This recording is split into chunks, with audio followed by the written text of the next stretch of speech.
Good afternoon.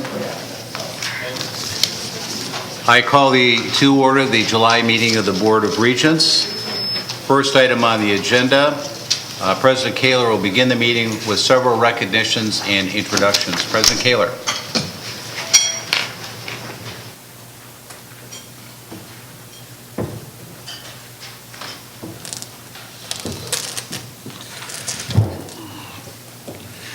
Mr. Chair, members of the board, I'm pleased to begin today's meeting by recognizing important staff members who contribute to our shared governance system. We'll first be recognizing individuals who have served as leaders in the past year, and it's my honor to recognize Ann Hagan. Ann, would you join me at the podium? Ann is a assistant program director in the Department of Diagnostic and Biological Sciences, and she is the outgoing chair of the Academic, Professional, and Administrators Consultative Committee. Unable to join us today is Amy Olson, an Alumni Relations Associate in our School of Pharmacy and the outgoing chair of the Civil Service Consultative Committee. So thank you, Ann and Amy and Abstentia, for your outstanding service. Thank you.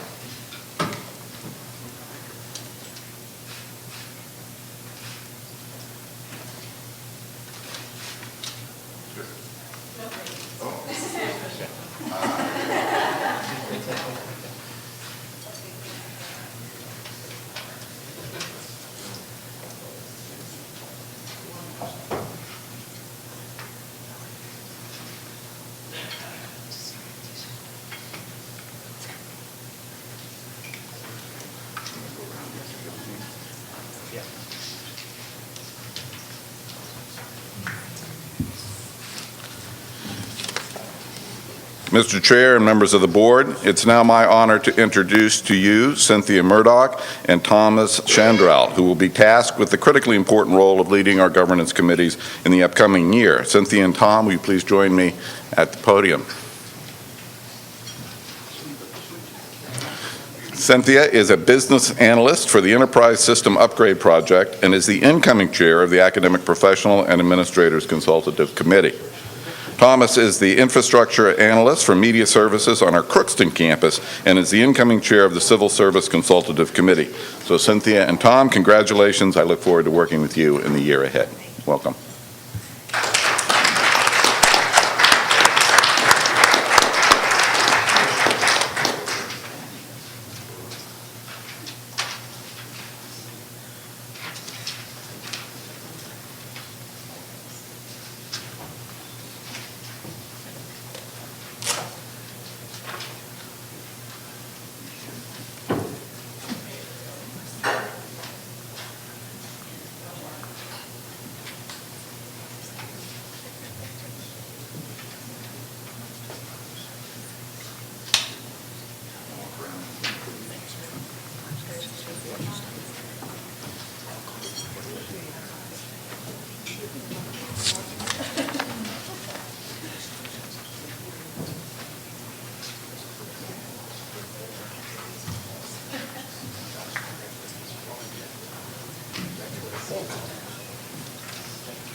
Agenda item number 2 is approval of the minutes. We're asking for approval of the minutes of May 10th, June 5th, and June 13th and 14th. Second. There's a motion and a second. Is there any discussion? Not hearing any. All those in favor say aye. Opposed? Motion passes. Item number 3 is a report from the President, fresh back from China, which we're all interested in hearing about, and you're along with the other updates. President Kaler. Thank you, Mr. Chair. It's a pleasure to be here with you at your first official meeting as the new chair of the board. Congratulations.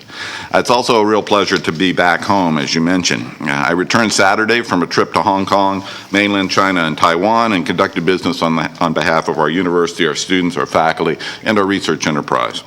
During 11 days on the ground in 5 different cities, we signed and formalized 10 memoranda of understanding with some of China's most prestigious institutions of higher education and research. We met with 4 outstanding and devoted alumni groups in Hong Kong, Shanghai, Beijing, and Taipei, meeting a grand total of more than 400 graduates in those cities. And we met with many incoming students at those events, but also with more than 20 of them and their parents at a special new student orientation session in Beijing. In coordination with the Minnesota Trade Office, we conducted a roundtable discussion with leaders of Minnesota businesses in Shanghai, learning how to better prepare our American students for the Chinese market, and our Chinese students for work in the United States. I delivered 2 major addresses, one in Shanghai and one in Beijing, about the role of the American Research University, about our mission of innovation for the common good, and our commitment to curiosity and imagination. I was accompanied for a few days by Dean Zahir of the Carlson School, which has hundreds, if not thousands, of graduates in China, and Dean Delaney of our School of Nursing, who solidified a key partnership with a major nursing school in Taiwan. A handful of other leading members of our faculty also met with experts in their disciplines in some cities to establish working relationships and research projects. Among our most significant relationship is an extensive agreement with the Chinese Academy of Sciences, which is China's leading organization for research.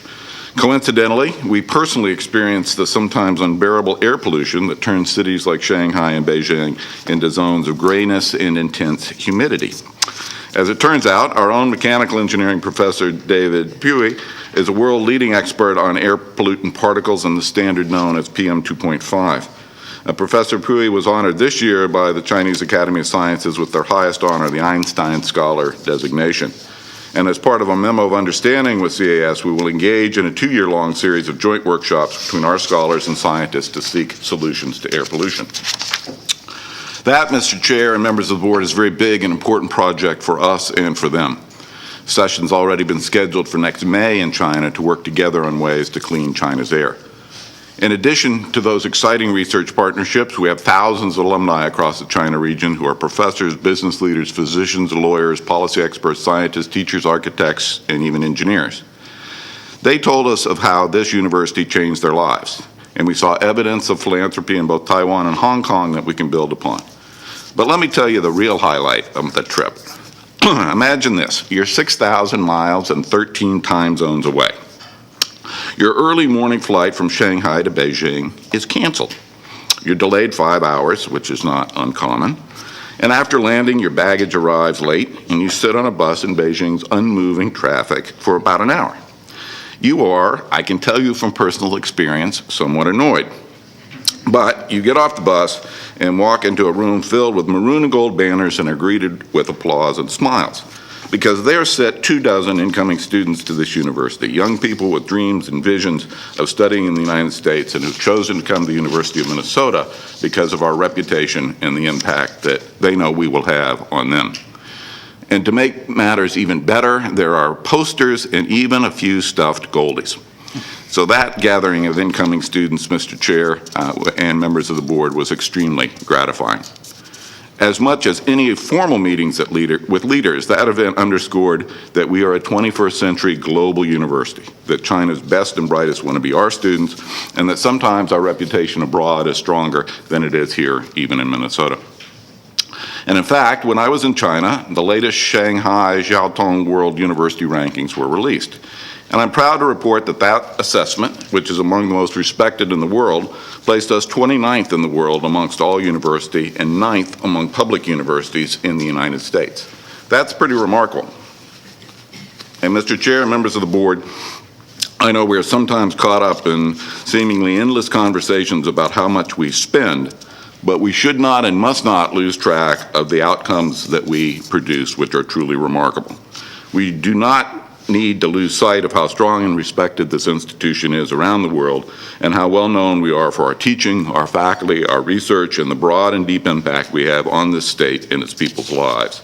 And we should celebrate when we receive such important international recognition. Hear, hear. Thank you.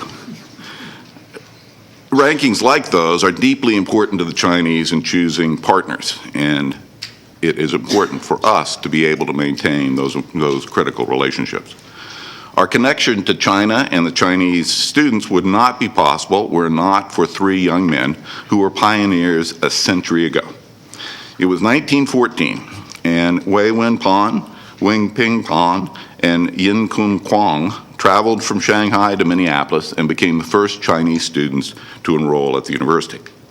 They carried with them great courage and the building blocks for 100 years of partnership with China, a foundation that translates into 2,500 Chinese students on our campus today, 500 scholars visiting from China last year, and more than 8,000 graduates from China all over the world. Led by our Global Programs and Strategy Alliance, we will be celebrating system-wide this 100th anniversary and our broader relationship with China this entire upcoming academic year, and I hope the board will participate in that celebration.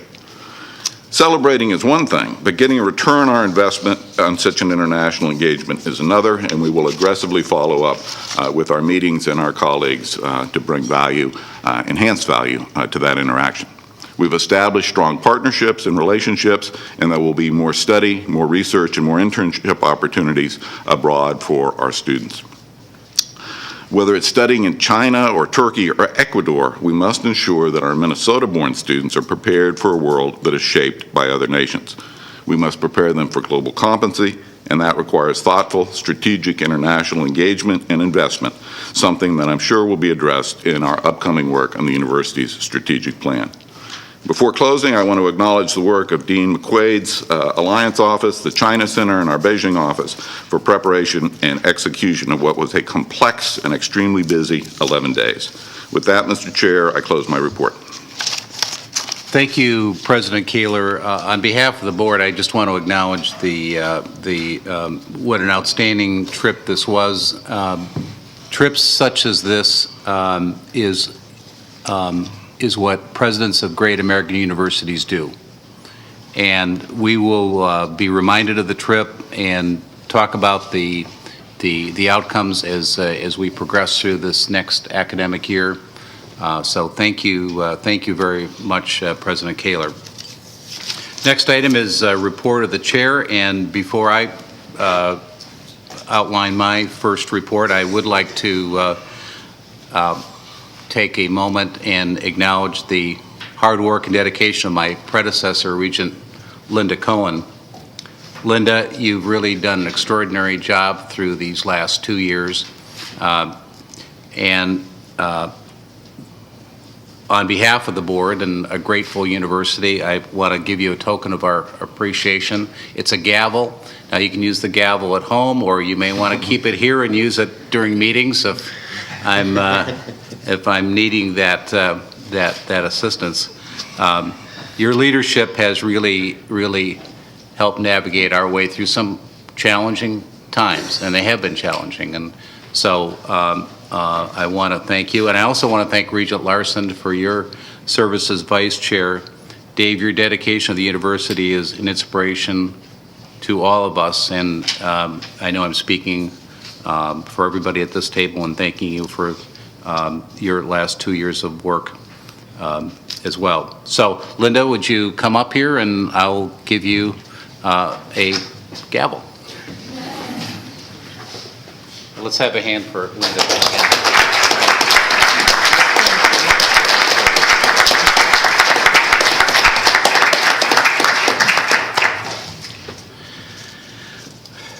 Well, at our June meeting, the Presidential Performance Review Committee presented its report, and as they noted, President Kaler's performance has been stellar.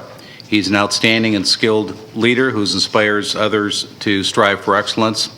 Given his performance, an increase in his compensation is warranted to show the board's strong support for his work and confidence in his leadership. However, I've spoken with the president, and it is his strong preference to again forego a salary increase and have those funds directed to scholarships. When I told the president that I intended to bring this subject up at today's meeting, he did ask that if he could make a brief comment, so I will turn it over to you, President Kaler.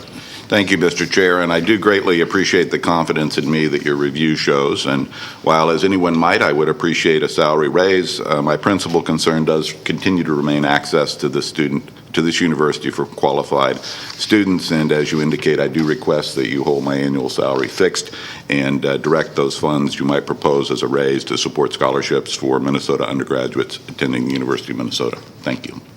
Well, this is a great gesture in support of the students. I would like to move that the administration be directed to transfer the funds. That's a 3% increase of President Kaler's 2013-14 base salary.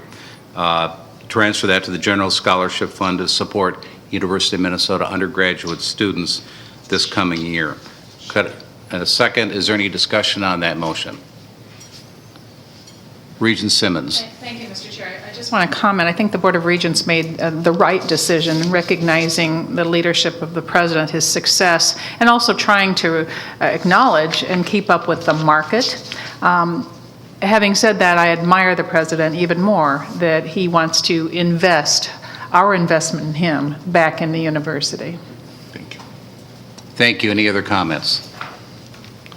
All those in favor of that, Regent Frobenius? I hesitate raising a comment because it's more of a technical question, but as it was described, it was that the increase be foregone and the base rate not be adjusted. And I just would ask a little further thought be given to that, how that impacts future years, how that impacts competitive natures of the salary, how it might put us, in fact, our competitive position over time. I don't, by even raising the issue, I'm not trying to negate at all the wonderful thing behind President Kaler's contribution, but that's a question that I suggest be looked at off maybe as a follow-up to this action. Thank you, Regent Frobenius. That comment will be noted and taken under advisement. Thank you. Regent Larson. I, along with Regent Cohn, participated in that discussion with the President, and he actually, in my opinion, had really no concerns. But if there was a concern at all, and this is my interpretation of the discussion, it was retirement income. And so I think that Regent Beeson, under your leadership, we need to address that subject to make sure that when the time comes, and hopefully that's going to be a long time from now, that he is well rewarded in his retirement. Thank you, Regent Larson, for those comments as well. Regent Broad. Thank you, Mr. Chairman. And I never understood the definition of two words my father always used to say to me, and it was tricky wicket. And I think that, Mr. President, you've come into the university, I came about the same time as you did, and you have navigated a tricky wicket of events along the way with grace and dignity and success. And so I just want to congratulate you for that, and it's been a positive for the university as well today, as I'm absolutely sure will continue in the future. Thank you. I'll now bring this matter to a vote. All those in support of the resolution, please say aye. Aye. Any opposed? Motion carries. Thank you. Thanks, President Kaler. Thank you. The board will travel to Red Wing this afternoon for our annual retreat. Among other things, we'll be setting our priorities for the next calendar year. I expect a vigorous and productive dialogue at our annual meeting of our annual retreat of the Board of Regents. Finally, I do want to say how honored I am to have the opportunity to lead the board in support of the university's mission this year. We have a strong board whose depth and breadth of talent help advance our shared goal to serve the university, our communities, our state, our nation, even our world. This is a special opportunity to serve. I'll work very hard on behalf of you and of the university and our stakeholders. Okay, let's go to item number 5 then, and we will file and receive reports. And that includes our policy report, which is a summary of those policies which were reviewed and approved last year, and then those that are proposed to be reviewed this year, and of course those that go through our committee process for modification and approval.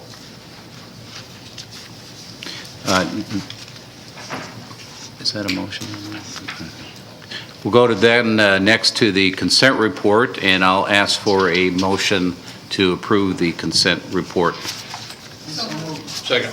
There is a motion and a second. Any discussion on those items? Yes, Regent Beeson. Regent Simmons. Thank you, Chair Beeson. I just wanted to point out that the consent report has the purchase of goods and services here. The way that the agenda was, or the time frame was presented, it looks like that's happening in Red Wing. It's not. It's happening right here, right now. I think that's really important. Thank you, Regent Simmons. All those in favor of the motion, please say aye. Aye. All those opposed, motion passes. Item number 7 is a resolution related to alcohol beverage sales at Northrop, the Les Bolstead Golf Course, and the Morris Student Center, and I'd like to welcome Chief of Staff Phoenix to outline the proposed resolution. Ms. Phoenix? Chair Beeson, members of the board, thank you so much. In accordance with board policy, alcohol beverages on campus, which states that the sale of alcoholic beverages on university property is prohibited except when authorized by license or state law and approved by the board, before you today is a resolution that would allow for the sale of alcoholic beverages in the renovated Northrop, the Les Bolstead Golf Course, and at the University of Minnesota Morris Student Center. As you may remember, state statute authorizes the Board of Regents to hold liquor licenses for events at 9 on-campus locations. The university currently holds liquor licenses for TCF Bank Stadium, Williams Arena, and Mariucci Arena, and the Minnesota Landscape Arboretum. To manage requests for licenses from units and venues interested in holding a license, about a year ago, the university established the Alcohol License Oversight Committee.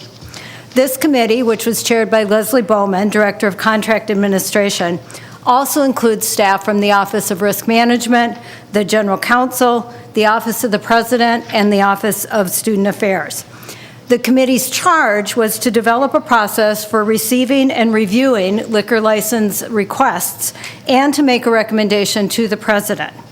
To request a license, the committee required each venue to submit a detailed application, including information about the rationale for the request and additional detail about how sales and service would be managed. This year, the committee received 4 applications, the 3 that are included in this resolution, plus 1 for Kaufman Memorial Union. The committee used the following criteria to evaluate the applications. They looked at whether the sale and service of alcoholic beverages at the venue would be adequately managed by the authorized caterer and the venue, whether the applicant justified a programmatic or business need for the license, and whether the applicant had planned to put in place a structure to support the sales and service of alcohol, and whether the applicant had controls to prevent the sales of alcohol to minors. The venues recommended today meet each of these criteria. I will briefly describe the proposed plans for sales and service at each venue. Northrop, which held a liquor license from 2000 to 2011 before the renovation, is specifically cited in state statute as a potential holder of one of the 9 licenses. It will sell alcohol during events from concession stands located within the auditorium and out on the plaza during nice weather. During private events, they would propose to serve and sell at various locations throughout the facility. There will not be daily retail alcohol service in the cafe that is being built in the new facility. And during its previous 11 years serving, Northrop demonstrated effective controls for sales to minors. The Les Bolstead Golf Course proposes to sell alcohol in the temporary clubhouse, in the snack shop adjacent to the driving range, and on a beverage cart situated near the course, and at private catered events, including golf tournaments and fundraisers. Recreational sports made a compelling business case for alcohol sales in order to be competitive with other courses in the area. The sales and service would be provided by Aramark, which has demonstrated in other campus venues appropriate controls of sales to minors. The Morris Student Center proposes to sell alcohol only at non-student events. Morris made a strong business case that in their community, which is a small community, that it is difficult to find caterers to book events on campus that have the capacity to offer alcohol sales. As a result, they potentially lose external bookings and sources of revenue. Giving the University of Minnesota Morris the ability to provide sales and services at this venue will allow the college to host more events and be a stronger community asset. There will not be daily retail alcohol sales in the campus center, and appropriate controls for sales to minors at events will be established. So, Mr. Chair, members of the board, you will find the resolution on page 26 of your docket materials, and I'm happy to answer any questions you might have. Thank you, Chief of Staff Phoenix. Are there questions or comments for Ms. Phoenix? Regent Simmons. Chair Beeson, Ms. Chief of Staff, this makes great sense to me. I think it's a logical proposal. I plan to support it. I do have a question for you. I noticed that the Wiseman is not on the list of people requesting, and I was sort of surprised because arts venues tend to entertain, including alcohol, and they have so many private events with weddings and receptions, et cetera. Is there a reason that there isn't an application or they're not on? You know, I don't know why they didn't decide to apply. I do know that the committee did only receive and review 4 applications. A licensed caterer can provide alcohol sales at those private events, and maybe that is a system that's working well for them right now. Thank you. Regent Perbenius. Thank you, Chair Beeson. Just a question, Vice President Phoenix. You described a series of conditions for each of these licenses. And I guess my question is, in our process, who has the authority to change those conditions? Is that in the President's authority? Has it been delegated to some portion of the university? Do you mean the criteria by which the committee reviewed the applications? Yes. You identified that each of these applications was going to be, had adequate controls. Yes. For people, minors was not going to have retail sales other than at certain events, blah, blah, blah. And if a change, if someone wants to advance a change in that for whatever reason, I want to clarify, is the action approving it only subject to, with only those conditions applying, or is there authority somewhere to change those conditions as time might occur? Those are the criteria that were established by the Alcohol License Oversight Committee, and certainly I think if either the President's office or this body had any concern about those conditions, I think the committee would be very open to looking at modifying them. In addition to reviewing new applications for licenses, the committee has been charged with putting in place a process for reviewing existing licenses, and so they have determined that existing licenses will be reviewed every 3 years. So we will have an opportunity with the current license holders to review their business case for holding the license, review how it is actually being managed at that venue, and if we found that any venue or unit holding a license wasn't meeting the conditions or the business need had changed for them to hold one, I think that we would consider moving the license to a different venue. Thank you. Regent Johnson. Thank you, Mr. Chair. Looking at your list here of applications, there's 2 campuses that are noticeably absent. That's Duluth and Crookston. Do they have different ideas or simply not an interest in participation, or is that coming later? You know, again, I would assume, Mr. Chair, Regent Johnson, that they are able to meet their needs for private or catered events through caterers that might exist in their community adequately. Regent Devine. Very much in favor of the proposal as it's been laid out here. One other quick question on it said that Northrop was not granted, or at least at this point, it's not being granted. What happens with the campus club? Is that under a separate arrangement, a catered arrangement, or how does that affect the campus club in the bar area that they have up there in that area? Mr. Chair, members of the committee, I believe the campus club is a separately incorporated organization that does not fall under one of the university's 9 licenses.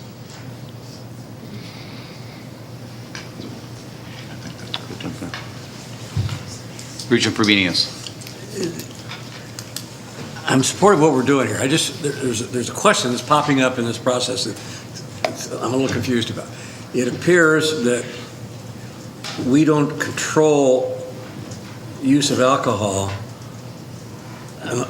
We're talking about controlling our sale of alcohol, but a private caterer can be brought into any event anywhere in the university and serve alcohol in that venue. Is that correct?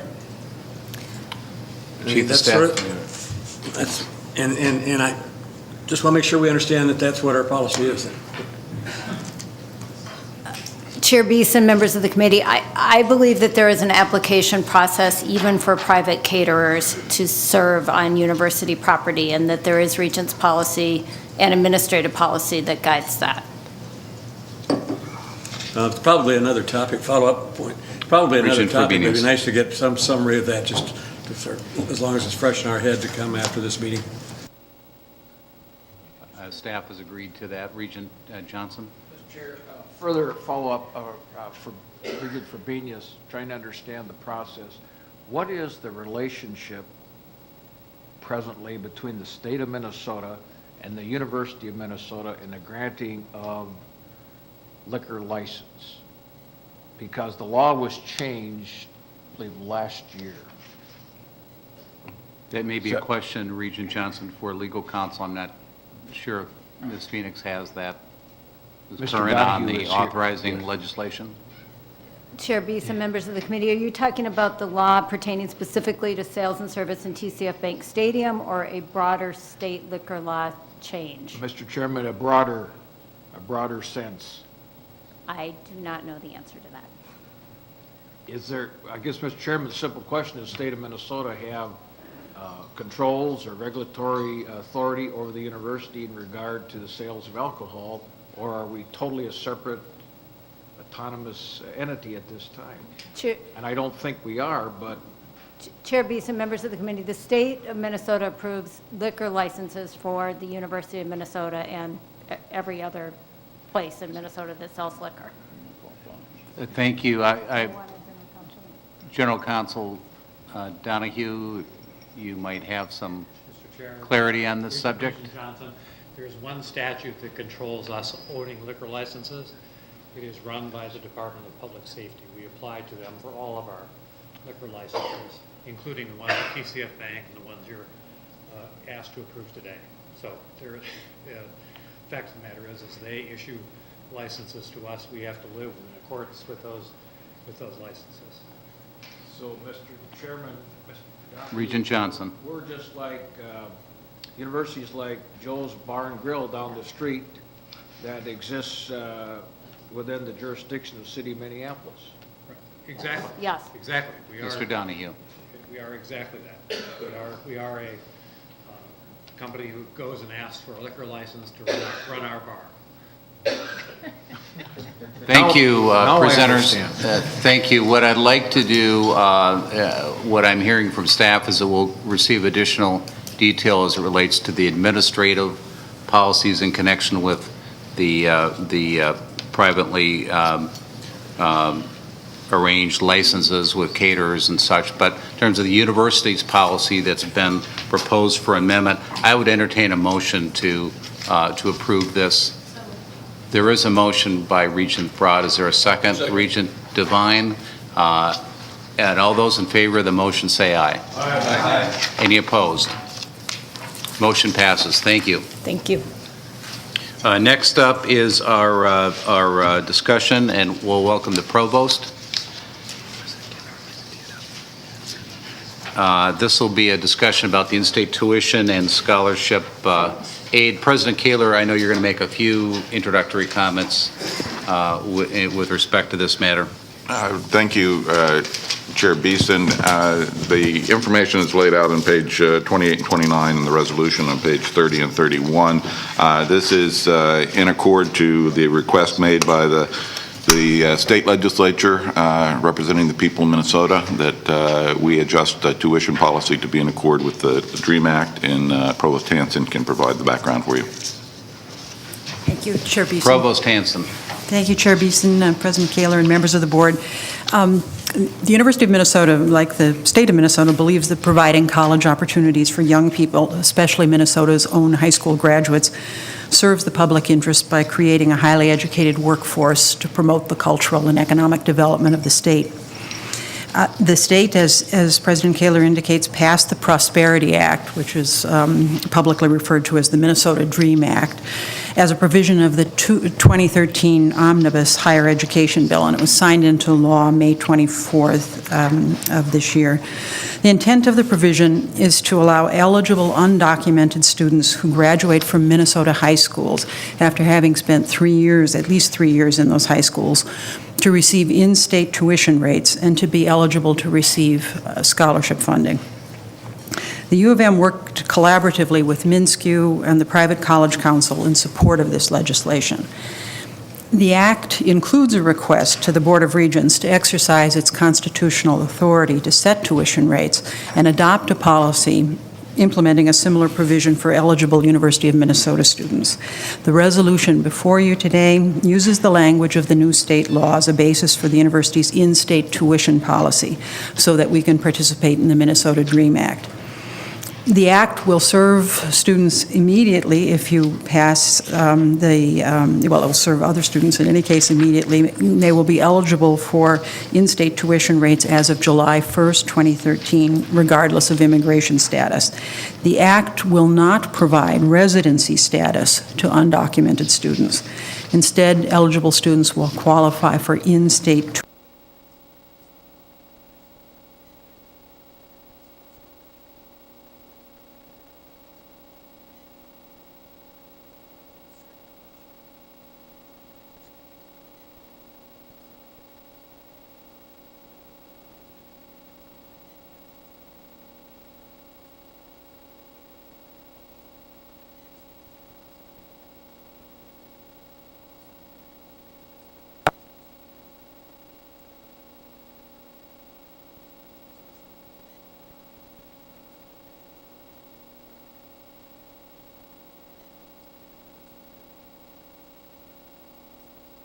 In the materials we sent you, we noted that it was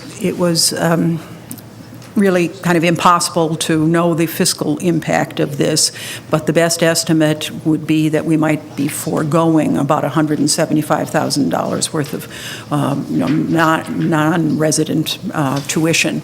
A note about that was included in the budget bill that you passed, so it's the impact of this is, as we can project it, is already built into the budget for next year.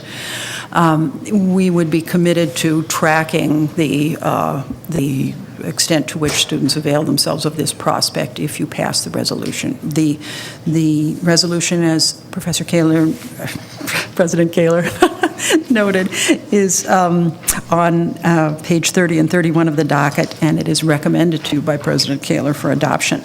So I would be pleased to answer any questions you have. Thank you, Provost Hanson. I'll open this up for discussion. Regent Devine.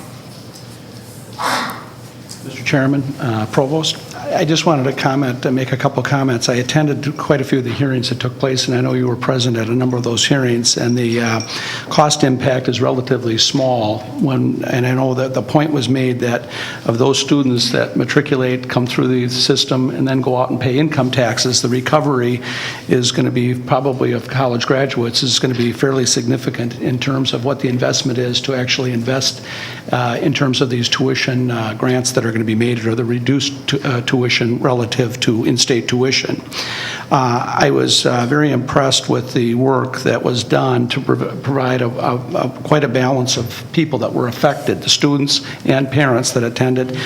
Senator Pappas did an outstanding job of putting together the hearing and the number of the hardship stories, and I know it compelled me as a regent to be very much in favor of what this act is and what it represents to open the door, as you say, for many students, and I'd like to thank you for all your work on that. Thank you, Regent Devine. Thank you, Regent Devine. Are there other comments on this? Regent Frobenius. Just a question of clarification, and I cannot seem to find it. You sent us a memo describing some additional information about this. Within that memo were some conditions that are used to certify students as eligibility. And my reaction with reading that was that they were some of those were not reasonable, even reasonable points. But could you clarify that for me, since I can't put my hands on that document? Provost Hanson. Chair Beeson and Regent Frobenius, yes, again, it's the state that will be determining eligibility, but the conditions are these: that the student have a high school transcript showing attendance at a Minnesota high school for at least 3 years, that they have a Minnesota high school diploma, and if the student is a male between 18 and 25 years old, that they have a selective service card showing registration for selective service. And then eventually, there's the idea that documentation has to be available from federal immigration authorities verifying that the student has applied for lawful immigration status, but the federal enabling legislation isn't there right now, so that wouldn't be documentation that would be required at this point. If it becomes a possibility, then it would be required. Is the student eligible? Would this Regent individual, Frobenius. excuse me, would this individual be eligible for that selective service registration? Yes. Are there any additional comments on the proposed resolution? Regent Amari. Thank you, Chair. Thank you, Provost Hanson. As a public higher educational institution charged with educating those within our state, I think that this is fundamental to the future of our state and world. And personally, I am 100% in favor of this, and I thank you for all the work that you've done on it. Regent Broad. Thank you, Mr. Chairman. I just had a couple of questions relative to the legality of compliance with federal law. So the federal government has not passed a DREAM Act. So what happens with the federal funds, whether they're underwritten in terms of student loans, a buy down on the loan rates or things like that? So what happens with the federal funds if they don't have the same rules that we have here in the state of Minnesota for those students? Provost Hanson. Chair Beeson and Regent Broad, I would imagine that the same procedures would be used as a student would be using had they been paying full in-state tuition. Tuition will vary from school to school across the whole landscape of the United States, and the federal funds could be used at any of those. So really, this is a matter of reducing the tuition here for certain classes of students, and it just means that that's the way the tuition has been set. So I guess I'm wondering, thank you, Mr. Chairman. I'm just wondering, I mean, what the law is right now relative to the federal government. So does the federal government not care about a student's status relative to loans? So if I'm a student, for example, a student from Greenland, and I came and was an exchange student here in Minnesota for 3 years, which there's church programs that actually do that. But I go home every summer. My parents live there. I graduate with a diploma from New Prague High School. Am I eligible for in-state tuition. Even though I'm a female, I have no need to go into selective service. I have no intent to become a resident or a citizen. I'm just trying to understand who actually is eligible. Well, according to the Office of... Hanson. Oh, I'm sorry, Chair Beeson and Regent Broad, according to the Office of Higher Education, it's students who have attended at least 3 years of the 4 years of high school in a Minnesota high school and had a Minnesota diploma. So, and they are undocumented without citizenship. Right, Mr. Chairman, I appreciate it. And I'm not trying to grill you, I'm just trying to understand the impacts, because then it seems like we're granting in-state tuition for those who are undocumented, but not in-state tuition for those who are documented. And it just seems like a difference. I guess I struggle a little bit. I mean, while we all agree, absolutely everybody agrees that our university goal is to provide quality education for everybody who walks in these doors. And that's our job. You know, that's, that access is critical to the state, it's critical to the student, it's critical to our economy. The difficulty I have is relative to who pays for the buy down on that tuition. So if we have tuition right now, these students are already eligible to be here at the U. The question isn't whether they're here, the question is what tuition they pay. And so the $175,000 is bought down by somebody to get them to the in-state tuition.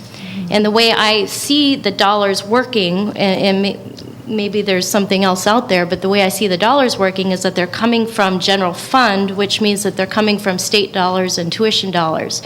So I worry a little bit about the necessity then for other students to buy down the tuition for a specific group of students, whether it's this group of students or whether it's another group of students. And just that philosophy of students buying down students bothers me. And so I guess I have some concerns about the interaction with the federal law, but you answered those. But I still am concerned about the need for some students to buy down other students.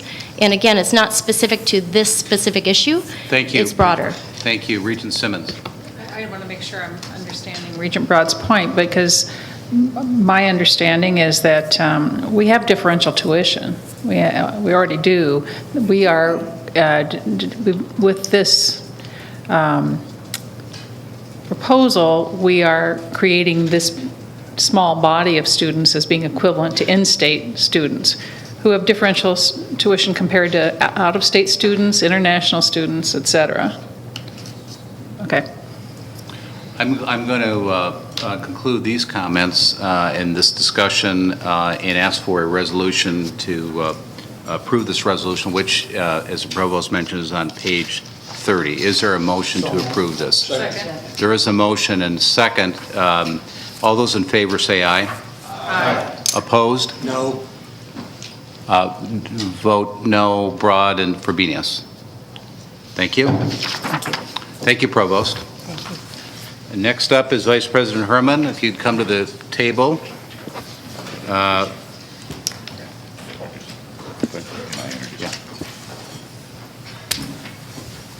Good afternoon, Vice President Herman. President Kaler will introduce you. I'll just note that you've come from your honeymoon through the observational stage, and now you're coming to us with some opinions and ideas and priorities, so we look forward to your presentation. President Kaler. Thank you, Mr. Chair, members of the board.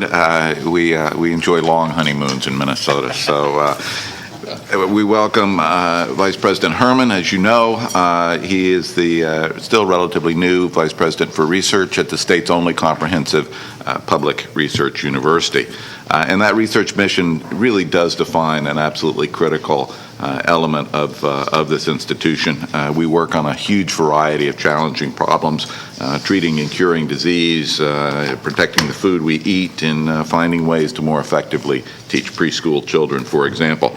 I believe Dr. Herman to be a visionary leader of this $800 million research enterprise, and as you note, this is his first report to the board, and I'm very pleased to present him to you. Thank you, President Kaler. Vice President Herman.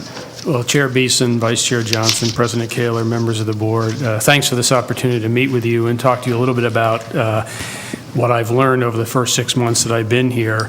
What I'm going to talk about today is actually a real synthesis of information from a variety of different individuals, including some of the regents, a number of faculty, a number of the department chairs and deans and other leadership at the institution.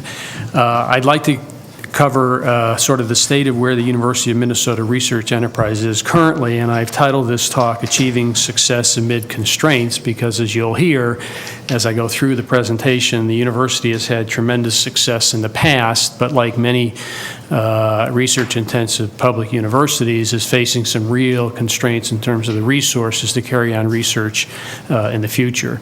And I'm hoping that some of the thoughts that I'll present today will allow you to understand where we think we need to go in terms of how we can maintain and enhance the success of the research enterprise here at the University of Minnesota. So I really will talk a little bit about the historical research performance of the University of Minnesota, the current research climate that all of us exist in, including the university, and the path forward with some ideas and some specific discussions of ideas that we've been putting together over these past 6 months through a very robust consultative process. I think the first thing to recognize is that the university, as I said, has had tremendous successes in the past. And I have a little map here of the state of Minnesota where we have all of our system campuses, our extension offices, and our research and outreach centers. And so you can see, as you know, that the university has great breadth and great impact across the whole state of Minnesota. So when we think about the university's research activity, we not only have to think about our local environment, but we have to think about the state, the nation, and as the president has just indicated, the world, including China and Taiwan.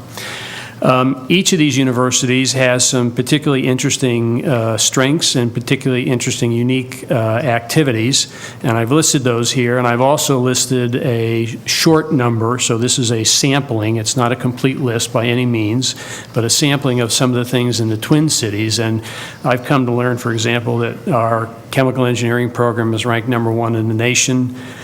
Our industrial organizational psychology program is ranked #1 in the nation, #2 in healthcare administration, and #5 in nonfiction writing, which was a pleasant surprise to me, but a surprise nonetheless. I visited almost all of the campuses. I've yet to make it to Morris. I know it's on my calendar, so I'm coming. But I've seen Crookston, I've seen Duluth, I've seen Rochester. And again, I've met with a number of individuals at those campuses to learn more about their strengths, some of which we've listed here.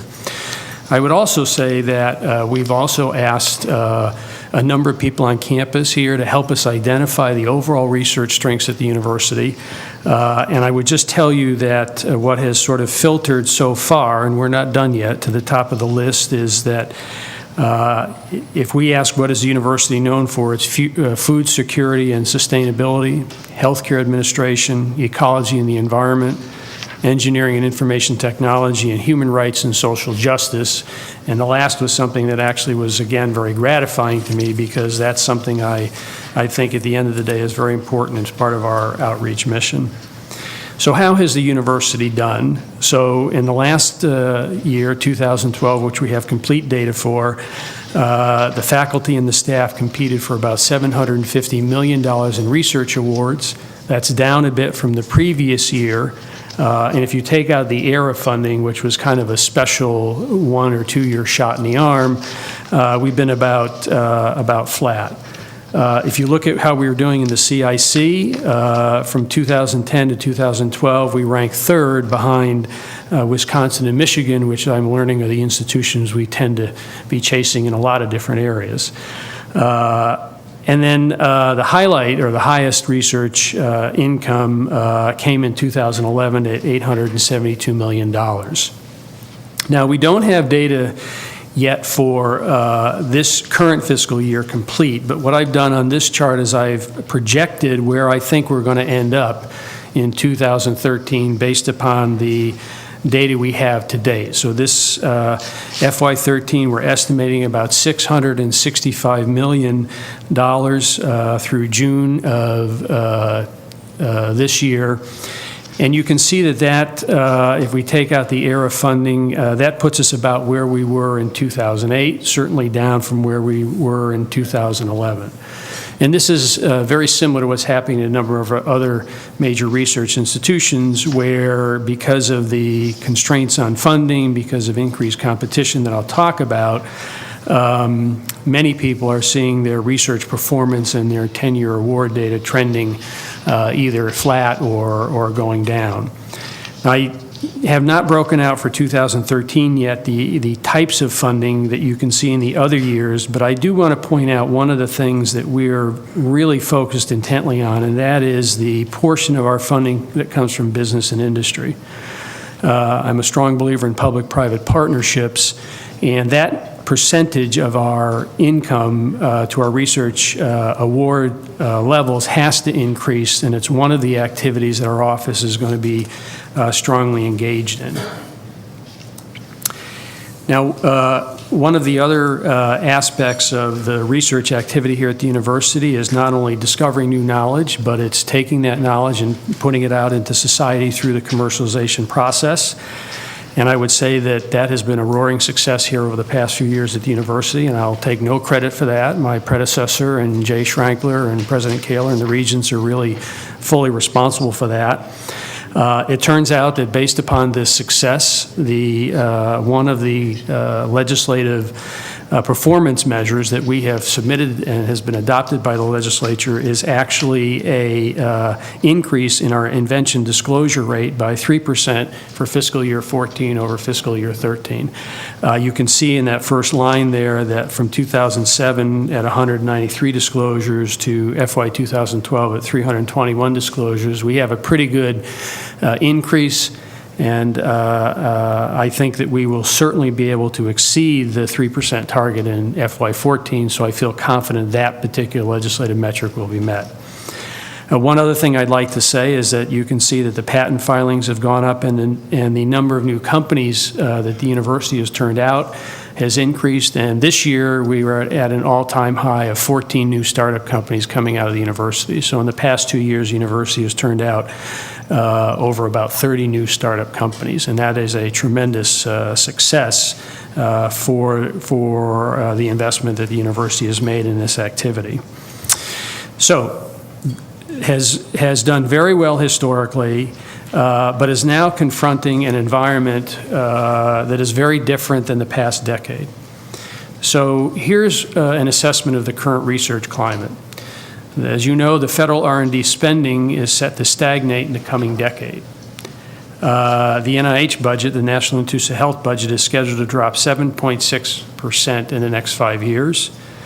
Research programs in energy, agriculture, and defense will decline to similar levels, and right now NASA funding, which we are a beneficiary of, is on pace to drop to its lowest level since 1988.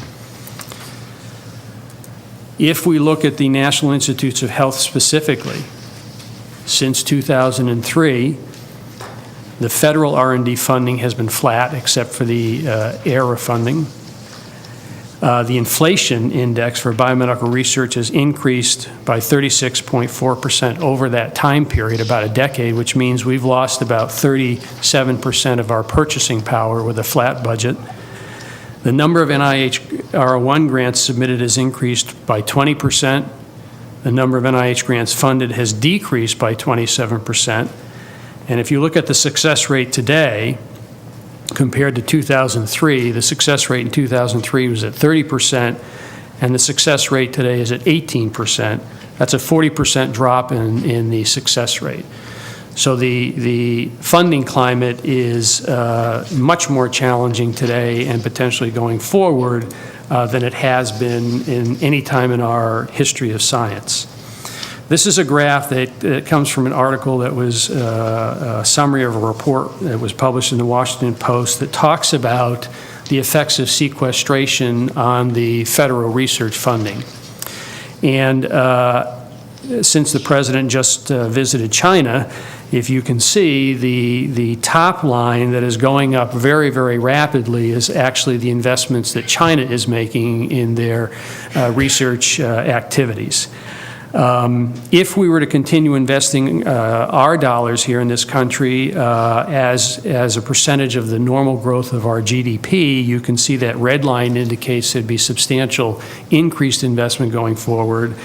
If we stuck to the 2011 investment level, which is what some of the legislators in Congress are trying to do, it would be flat. And the actual situation today with sequestration is it has gone down substantially and will remain flat. And again, this puts increased pressure on us in terms of being continue to be successful in our research enterprise here. Now, there's another factor that I want to put on the table for you to consider, and this is another factor that impacts the availability of a significant portion of our funding. If I missed it and I didn't say it, NIH makes up about 41% of the money that comes to this university for research. So a loss of a substantial portion of NIH funding will significantly impact the research activity in a negative way. One of the highest drivers, as you know, in our society is healthcare and the cost of healthcare. And this driver actually has got a negative impact on the funding that's available for research. And there's a new vicious cycle where the NIH or the federal government funds research. This creates new insights. Those insights today are turned into new but expensive kinds of clinical interventions. That increases the cost of health care. That increases Medicare and Medicaid expenses. That increases the federal budget deficit, and it decreases funding for science. And so we have built into the system this vicious cycle where every time we do science and we create some new knowledge and we turn that knowledge into something that's really great for patients, it actually ends up hurting us in the scientific community. So I've suggested some ideas below about short-circuiting this vicious cycle, but I think that the two things that we need to focus on here at the university, particularly and based upon our expertise, is trying to work hard to reduce our healthcare costs, and especially developing lower cost and value-enhancing technology so that we have an opportunity to break this vicious cycle. So the university has done very well historically, but it's in a current research climate that is very challenging. So what's the potential path forward? So I've been meeting with, as I said, a large number of individuals, listening to what people have to say, hearing what they have to say. My father, actually, who had an 8th grade education, told me, you ain't listening, you ain't learning. So I took that to heart. And we are coming to a concept of some of the things that we think will allow the university to continue to be successful in the research enterprise. So I think the first thing is that we're in a very uncertain and new environment. And we need to recognize the importance of managing how we're going to change and how we're going to adapt to this new environment in higher education. And I'm going to talk a little bit more about that subsequently. I think that one of the keys to success going forward is that we have to enhance our transdisciplinary, and I'll explain what I mean by transdisciplinary, public-private nonprofit partnerships. We have to continue to focus on academic excellence. We cannot let our focus on producing the best product, hiring the best people, fail at all. And we have some opportunities here that I'll talk about that the university and our office has been involved in setting up. We need to continue to accelerate the transfer and utilization of the knowledge that we create for the public good. And I'll talk about two things that we're doing in that vein. One is a working group looking at entrepreneurship and innovation through Itasca, and a second is what we're thinking about in terms of another program in our commercialization area. And then we have to make sure that we have a robust research infrastructure that will be attractive to the scientists and the researchers of the future, that will allow them to ask the questions not of today but of 5 years from now. And I think most importantly, and the last thing I'll end with, is to talk about promoting what I've called a culture of serendipity. And I've been talking about this since I've gotten here about 6 months ago. And I'll give you an actual example because it's happened to me as I've come here to the University of Minnesota, and I think it's very useful to illustrate exactly how serendipity might play a role in enhancing the success of our research enterprise. So I've characterized those as emerging principles and emerging ideas. These are still under discussion. Our office is in the process of implementing a strategic planning process that will dovetail into the university's strategic planning process that I'm sure will dovetail into the Regents' strategic planning process.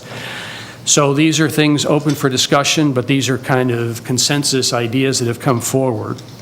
I also want to say before we talk about the specifics, I want to talk about some guiding principles that I think are important as we think about moving forward.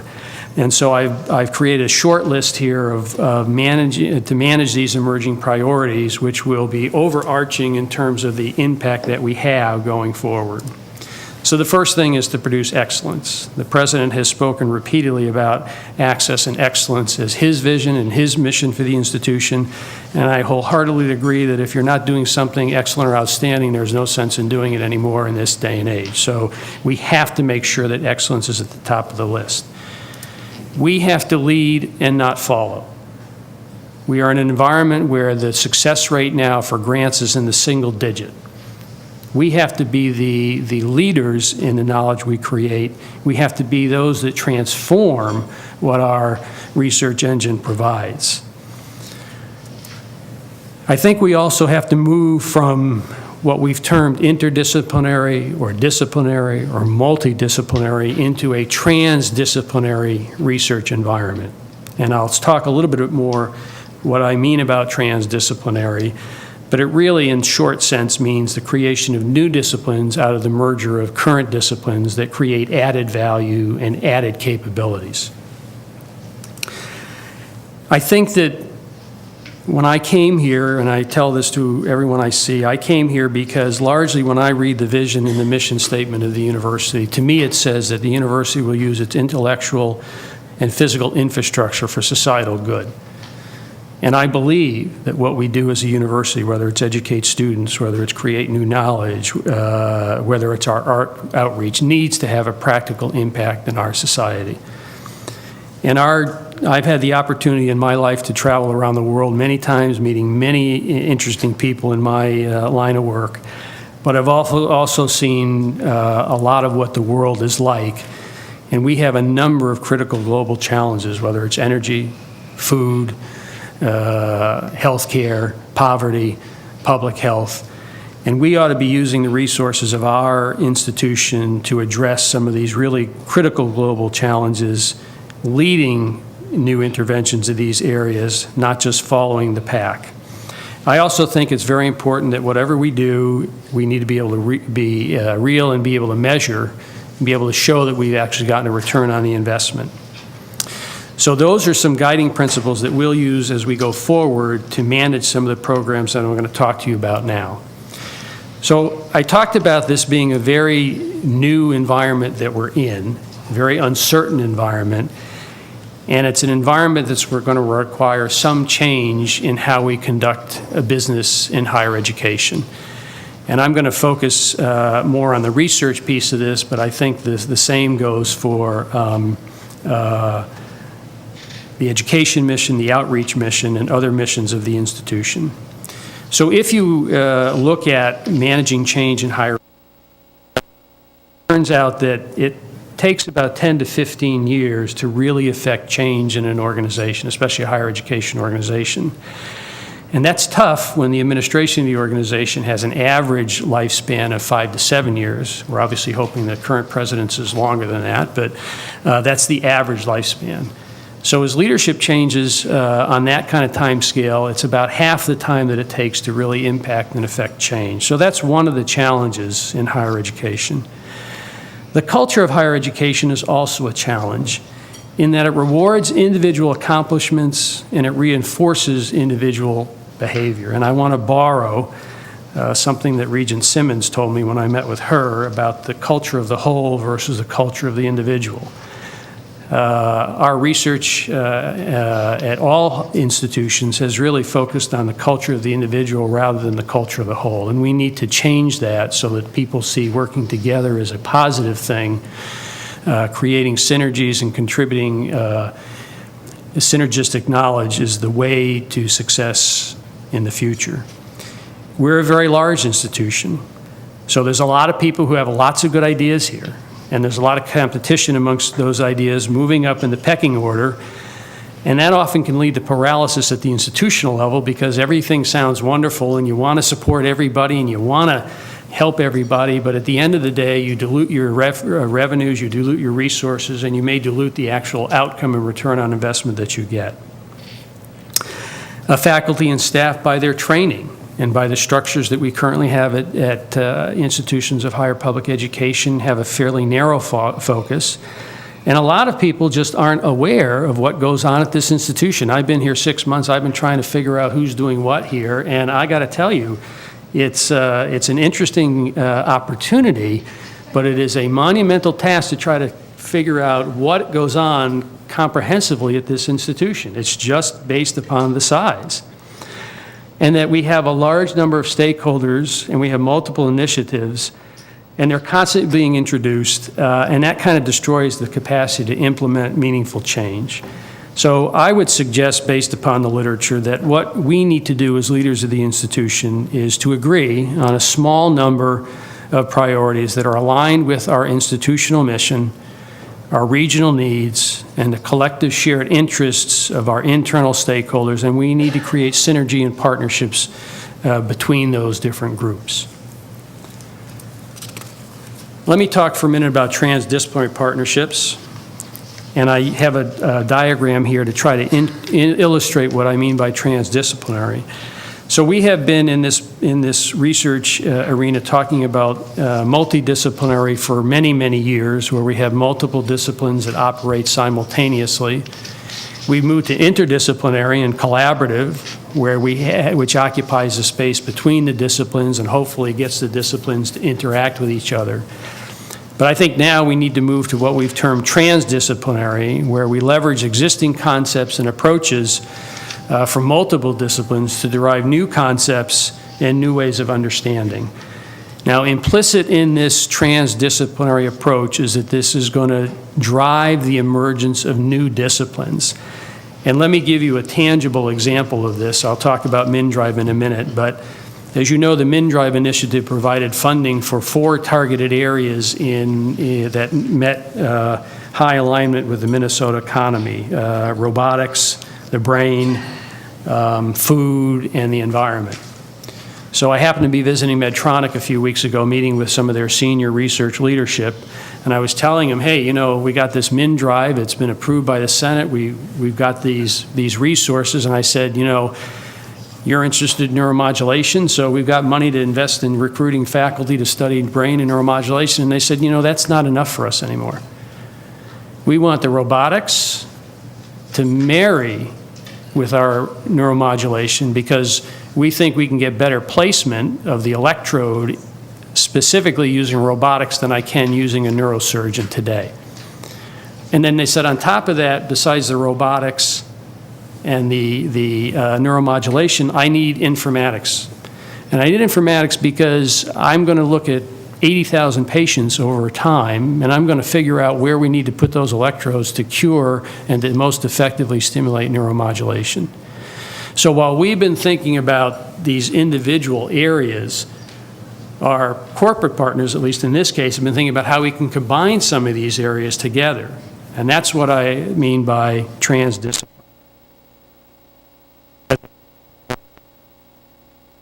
Let me talk about MnDrive, a tremendous success on behalf of the university, on behalf of the Regents, on behalf of the state of Minnesota. And you know a lot about MnDrive and what the areas are, and what I wanted to do is tell you some of the thinking that we have, again, based upon consultation with a number of our colleagues here about how we should be investing these funds. So these funds will be invested in projects that address a real-world impactful or grand challenge issue of critical social need that are in these 4 themes outlined by the MnDRIVE money. We're going to use the money to leverage areas where the University of Minnesota's base scholarship could make a real difference in addressing these challenges. These projects and initiatives should have strong partnerships with business, non-governmental organizations, other agencies, and organizations from the beginning. They should also have a good business plan for achieving some positive social impact and a long-term plan for sustainability. Rather than us continuing to support them, they need to be able to grow to a state of somewhat self-sufficiency. And I think most importantly for the university, we have to have projects that can develop a strong narrative and communication plan so that we can clearly articulate and communicate the positive impact that this investment by the legislature has had on the state of Minnesota and the nation and world as well. We're developing a new program which we've called Outstanding Research Faculty Research Funding. I'll take full credit for that lack of novelty in that title. But the idea here is to provide funds that would enhance the overall quality of the university's research enterprise, increase our national and international recognition of the university, engage new partners in research and resources in pursuit of the university's mission, especially industry, and use this as a tool to recruit really outstanding faculty to the university. We're going to be doing this where it makes sense. We would like to do this to match where the university already has significant capacity, success, or excellence. We'd like to make it transdisciplinary, collaborative between the university and its partners. And we are going to use some of this money to not just invest in science, but we're also going to use this to try to leverage investments that are being made in the Academic Health Center to focus on clinical and translational research as well. I've talked a little bit about how tough the environment is for funding these days. Our office has set up what we've called a bridge funding program, which will provide some interim gap funding for people who have research grants and have a very productive research program, but are having trouble continuing to be competitive in the short run. And so we used to give out $30,000. We've pumped that up to $150,000. This will be given out through a peer review process, and it will be requires a match from the schools for the faculty to get this money. I want to spend a minute talking about something, as I mentioned before, we're going to be doing in our commercialization end. As you recall, the university has approved and the Regents have approved a concept for a 2-stage venture fund investment.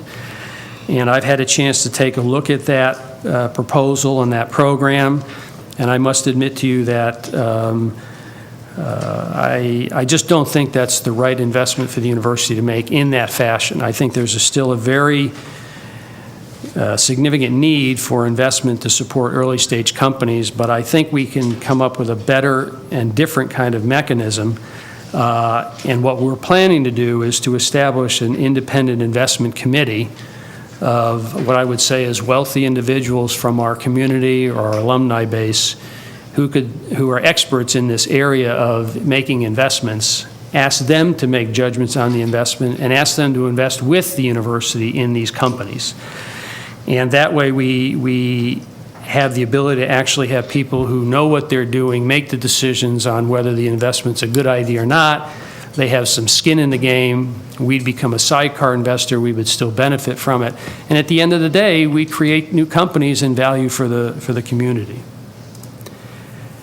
I mentioned Itasca. This is a group that's focused on higher education amongst other initiatives in the Twin Cities area.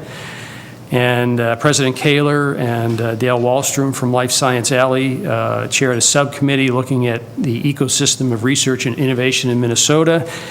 And I have been asked to lead a group and put a group together that will develop a proposal for student experiences that bring together the student entrepreneurship and commercialization, education, and workforce needs of our industries as part of this process.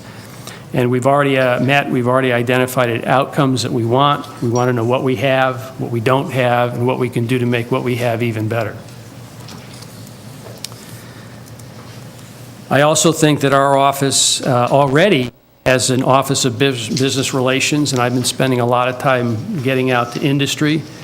And so I think that our office has a role in contributing to the economic development of Minnesota, and that we're going to be doing that by working with a number of other units in the institution: governmental affairs, communications, the president's office, our commercialization activity, to try to move that forward and to try to bring our university infrastructure and resources and the corporate and nonprofit community closer together. We do have a need to be a competitive research university, to focus on maintaining our research infrastructure. We've been fortunate over the past few years that we've been able to invest a significant amount of money in that research infrastructure, but the needs are still great and the needs continue to evolve. And so we've got to institutionally identify a source of funds that we can competitively invest in our best and our brightest scientists to be able to maintain their competitiveness for what is more and more challenging funding. Now, I want to finish up by talking a little bit, and I don't know if my colleague Pam Wheelock is here or not. Oh, there she is. Forgive Pam, she's got a bad ankle and a cracked tooth, so she's really doing a yeoman's job today being here. He's a vicious partner. Welcome, Ms. Wheelock. Thank you, Mr. Chair, members of the Board of Regents. I have just a couple of slides that I'm going to cover here in this presentation, and clearly this is a significant issue for the institution, and the human capital, the financial capital availability, and the physical capital are all important contributors to what we're able to accomplish in research. So just for context, this is a little bit of information for you about what kind of facilities we have available. And we really have a number of facilities across the system. It is probably for the public surprising to see our footprint as we expand across the state. There are many different kinds of facilities. Clearly, not only the laboratories that have a predominance in the Twin Cities campus, but our research and outreach centers, the facilities at UMD for laboratories, and laboratories of various natures across our system. So this gives you a representation of that, and again, a dominance in the Twin Cities of the facilities. If I could as well, just talk a little bit about the amount of space in the facilities. When I was previously at the Audit Committee and also in the Facilities and Operations Committee, you've heard a little bit about our challenge about the functionality of some of our older space. That is true regardless of type of space at the institution. While just 15% of the space at the Twin Cities campus is dedicated to research and 10% of the space to laboratories, an amazing amount of that stock is actually in older facilities, older buildings. And one of the challenges expressed to the Audit Committee is our consistent challenge about matching our current needs with our current inventory. The functionality for the buildings as they were built with the functionality that we need not just today, but anticipation of what we're going to need 15, 20, 50 years from now, given the life cycle of the buildings and the facilities that we create. You can see on the right-hand side of this page, these are the facilities with really the dominance in the Twin Cities for laboratory capacity. Now, the University of Minnesota has and continues to make a significant investment in improving both the amount and the functionality of our research space. In partnership with the state of Minnesota, probably the best example of that recently is the investment in the BDD in the area of the TCF Stadium.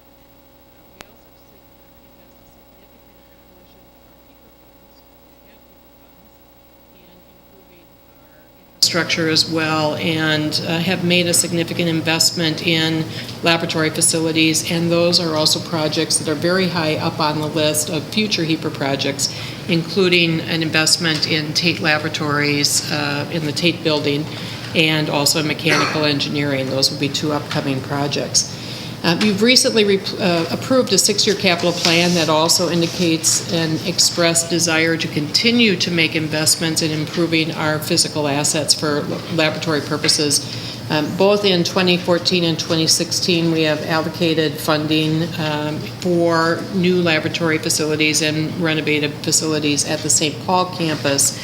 We also have in that a laboratory improvement fund expressly to meet some of our needs around greenhouses, aquatic invasive species, and bee research. We have a priority for UMD that's actually $36 million, which may include actually some laboratory space for their chemical and material sciences needs. And the vet isolation labs are slated in 2015. And as well, we will have some repurposing and reinvestment in space in the health sciences area after the ambulatory care center opens, and researchers and faculty members move into the newly created space. So we have made quite an investment, and we continue to make that investment in important real estate. I wanted to just end on my last slide and talk a little bit about something I've called the culture of serendipity. For those of you who are students of science and the history of science, it turns out that most of our impactful findings in science have been made quite sometimes by accident. And so this word serendipity really means the art of making a finding that's unexpected or chance interacting with creativity. It was first coined in 1754 by a person named Horace Walpole, based upon a Persian fairy tale about 3 princes who were always traveling and making discoveries by accident. And they were actually almost put to death, as it turns out, because when they told the people about what they figured out was going on, people thought they were somehow bad spirits. And through the years, there's been a number of individuals who've highlighted that chance and creativity coming together really can be a very powerful way to discover new things. And you know, just to go down the list, penicillin is an example, Velcro is an example, 3M Post-it notes are an example. There's a number of examples. Teflon is an example of things that actually were discovered quite by accident and quite serendipitously. And if you'll permit me, I don't know if Karen Ash is here. Yes. Oh, come on up, Karen. And Mark Bondhorst. Thanks, Mark. I just wanted to bring them up because I feel like I'm telling a joke here about serendipity at the University of Minnesota in 2013, where you have a lawyer, Mr. Bondhorst, you have an administrator, me, and you have a scientist, Karen, who I think you all know. But I want to tell you what's happened since I got here 6 months ago, in addition to all the other stuff I've talked about. So I was meeting with Mr. Bondhorst on a completely separate matter. And he said, you know, I read your bio, and you should go meet this person named Dr. Karen Ash. And I said, okay. So I emailed Karen Ash, and I said, could you come and let's talk? And I've been told I should meet you, not knowing that Dr. Ash is one of our most famous Alzheimer's scientists at the university. We got together. She came in and sat down in my office, and she said, I've been really anxious to meet you. I said, well, good. That's an unusual reaction. Most people don't say that when they come to see me. And she said, yeah, you know, you've been working on a particular enzyme for a long time that actually we're very interested in as part of the work that we're doing in Alzheimer's disease. And so I'm going to let Karen talk for a minute about what she's doing. And I have the attorney here, so I don't say anything inappropriate. But I wanted to give her a chance to explain a little bit about how this interaction went, and then where we're going with this interaction. So. I can't tell you everything because Mark I'll get in trouble with Mark if I tell you tell you all the details. But essentially, we think we have found a way that might lead to a drug that could potentially help people who have Alzheimer's and other problems, neurodegenerative diseases, and the strategy that we're adopting will depend upon studying the enzyme that Dr. Herman has devoted a large part of his career.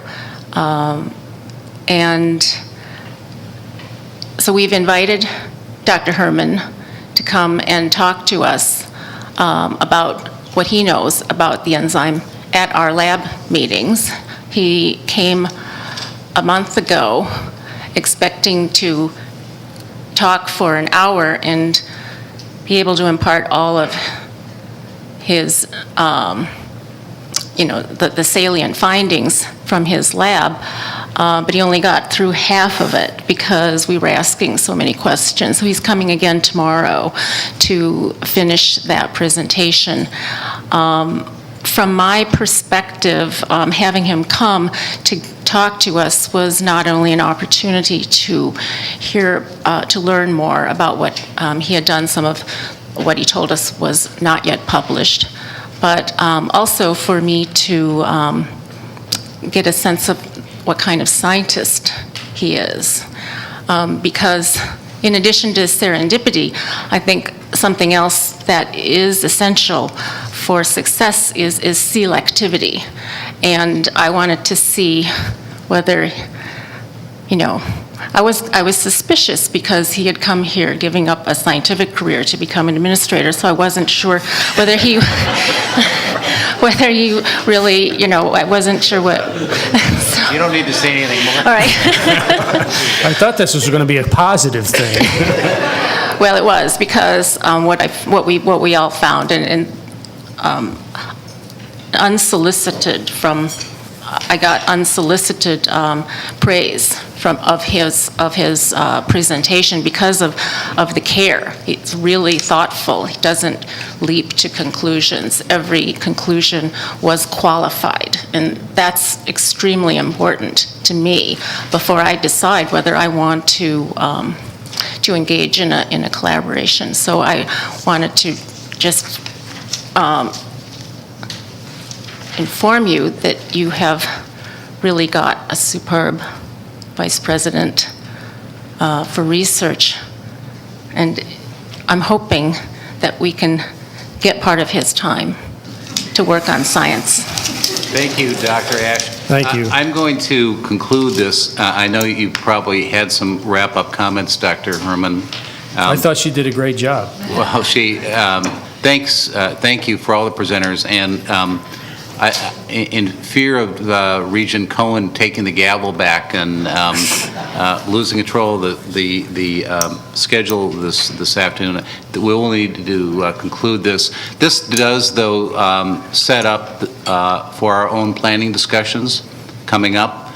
It also ties into the Special Committee on Academic Health that Chair Cohen's going to be chairing. That these issues we'll revisit at that time, along with other topics at the committee level during the year. So in the interest of time, I'm going to pass on the questions at this point. Unfortunately, I know there's just an awful lot of interest. It was an outstanding presentation, thought-provoking and strategic. But thank you very much for the presentation today. Thank you. Thank you.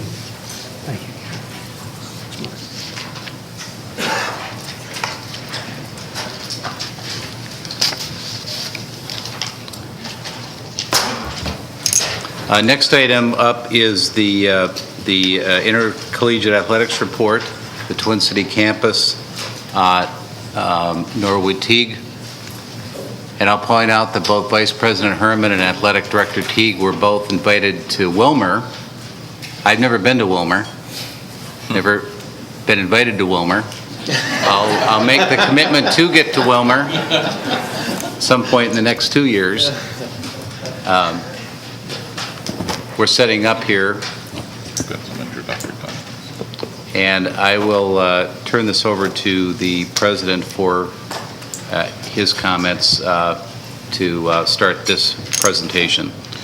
Mr. Chair, members of the board, as you know, the Director of Athletics presents to us an annual report on status of intercollegiate athletics on the Twin Cities campus. And this year there is much good news.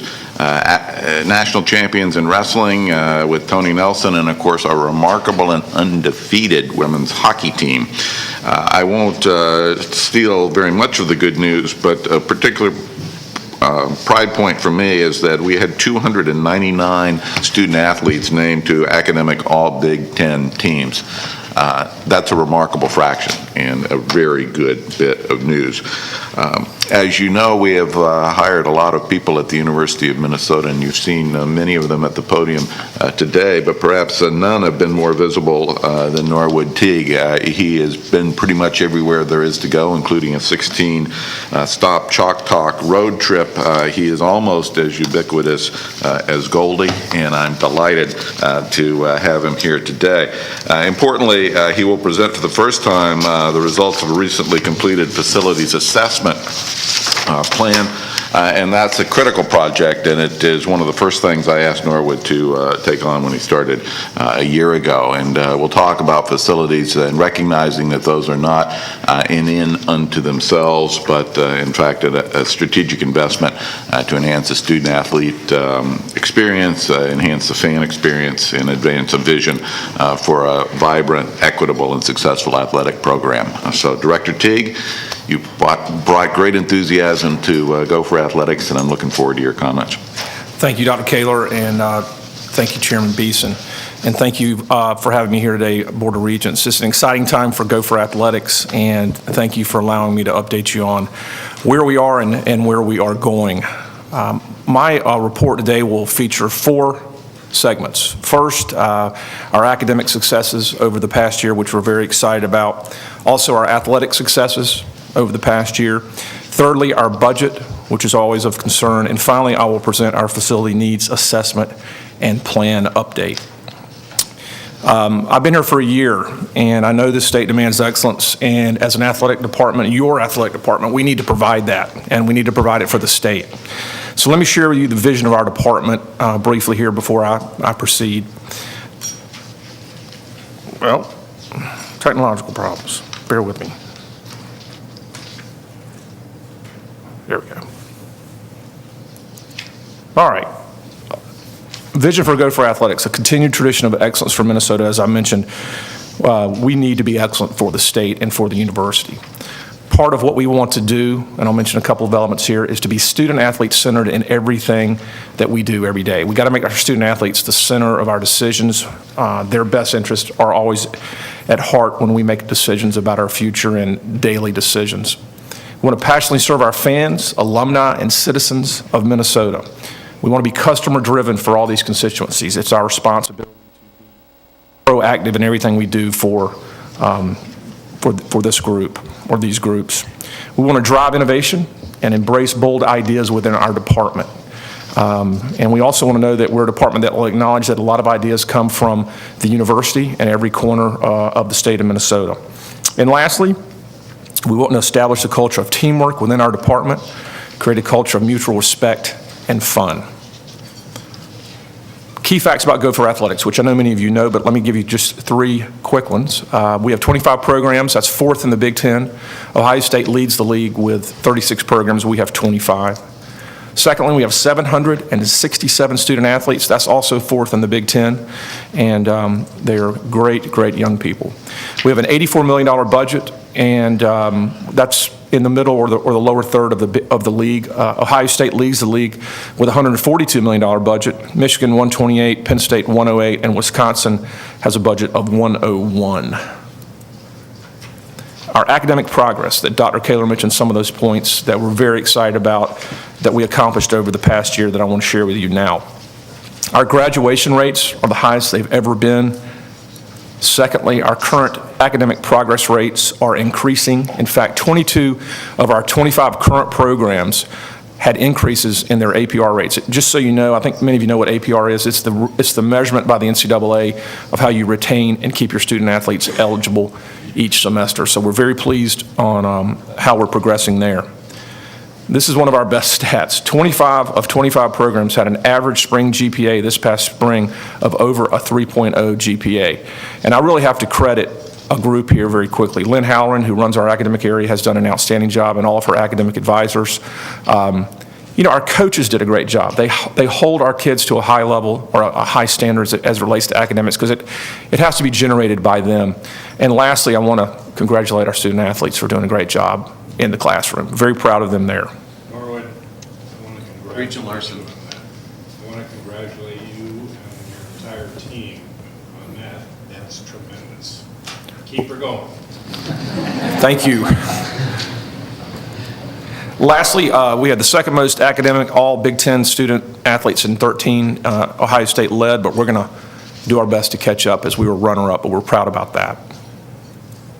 Okay, athletic accomplishments. Let me briefly go through these. I've listed about 8 here, and we could list 800, but we want to list some key ones. We finished 22nd nationally in the Directors' Cup.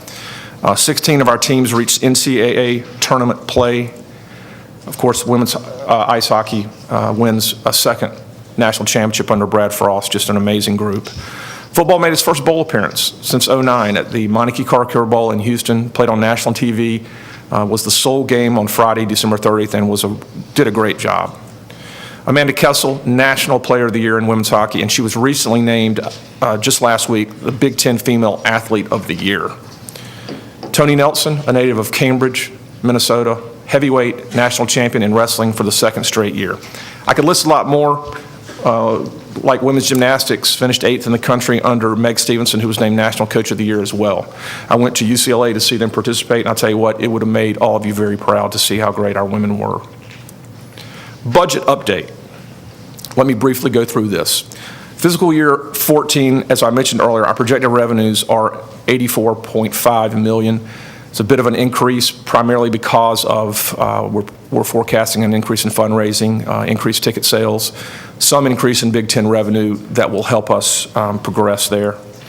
FY14 budget expenses, a little more than last year, primarily because of increased travel expenses for our teams, increase in out-of-state tuition, and also we fulfilled Dr. Kaler's nice 2.5 increase for all our salaried employees, and that was a great thing for well-deserving group.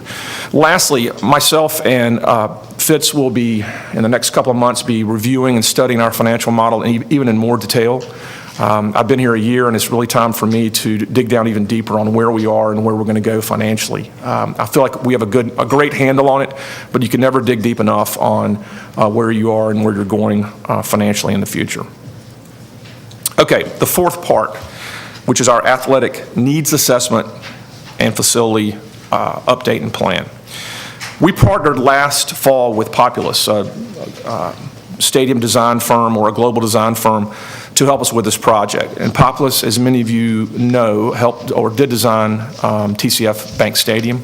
They're very well known all over the country, and they did a great job with us assessing where we are and where we want to be. The goal of the study was to go in great detail, and I mean great detail, with what our needs are as an athletic department and what facilities will allow us to better serve our student athletes, as this will be a 6 to 8 year project.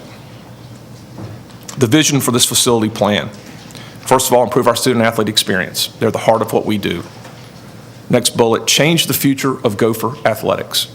I firmly believe this plan will do that. Also, attract and retain talented staff. It's very important as we attract administrators and especially coaches. And obviously, when you recruit student athletes, you want to have great facilities to bring them to where you are. When I recruited Richard Pitino in April, one of the questions I always got when I talked to coaches, whether it be casually or in passing, was, everybody knows you don't have a basketball practice facility. Be that as it may, we're going to get one. But you want that not to be part of the conversation moving forward, and that's going to be one of our goals. Last bullet here is we want to seamlessly connect these facilities with the university and the neighborhood. We want to be sensitive about the people that surround our buildings, whether it be faculty, students, or just neighbors in general, and that's something that is very important for us as we move along with our vision for these facilities.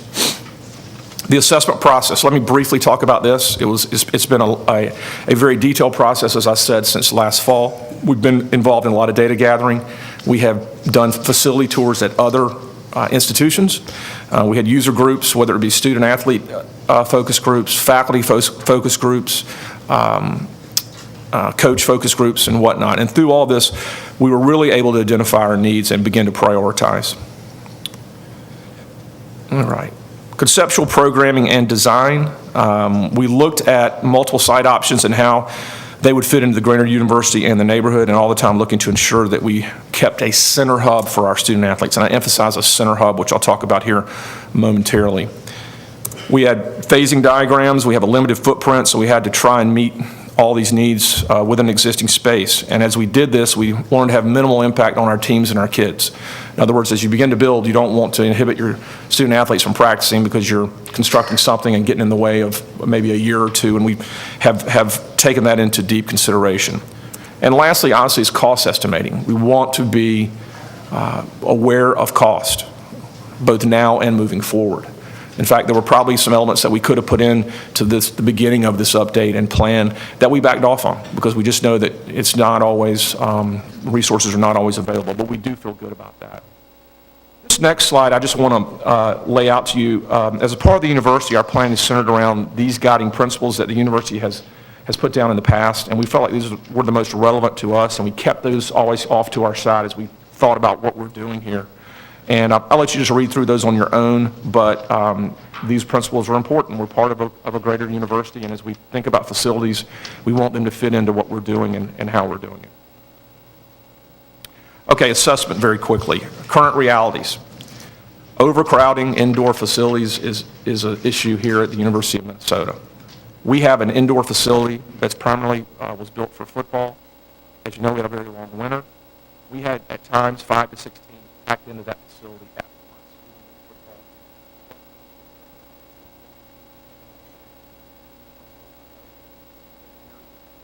Crowded indoor facilities, and it really adds up on our student athletes because we have oddly timed practices, and to be quite honest with you, when they make out their class schedules, it gets to be very challenging for them when we don't have the ability to practice when they need to rather than practicing when they have to, and that's a big deal for us moving forward. Our practice facilities are 20 to 30 years old, and we've got to get more updated.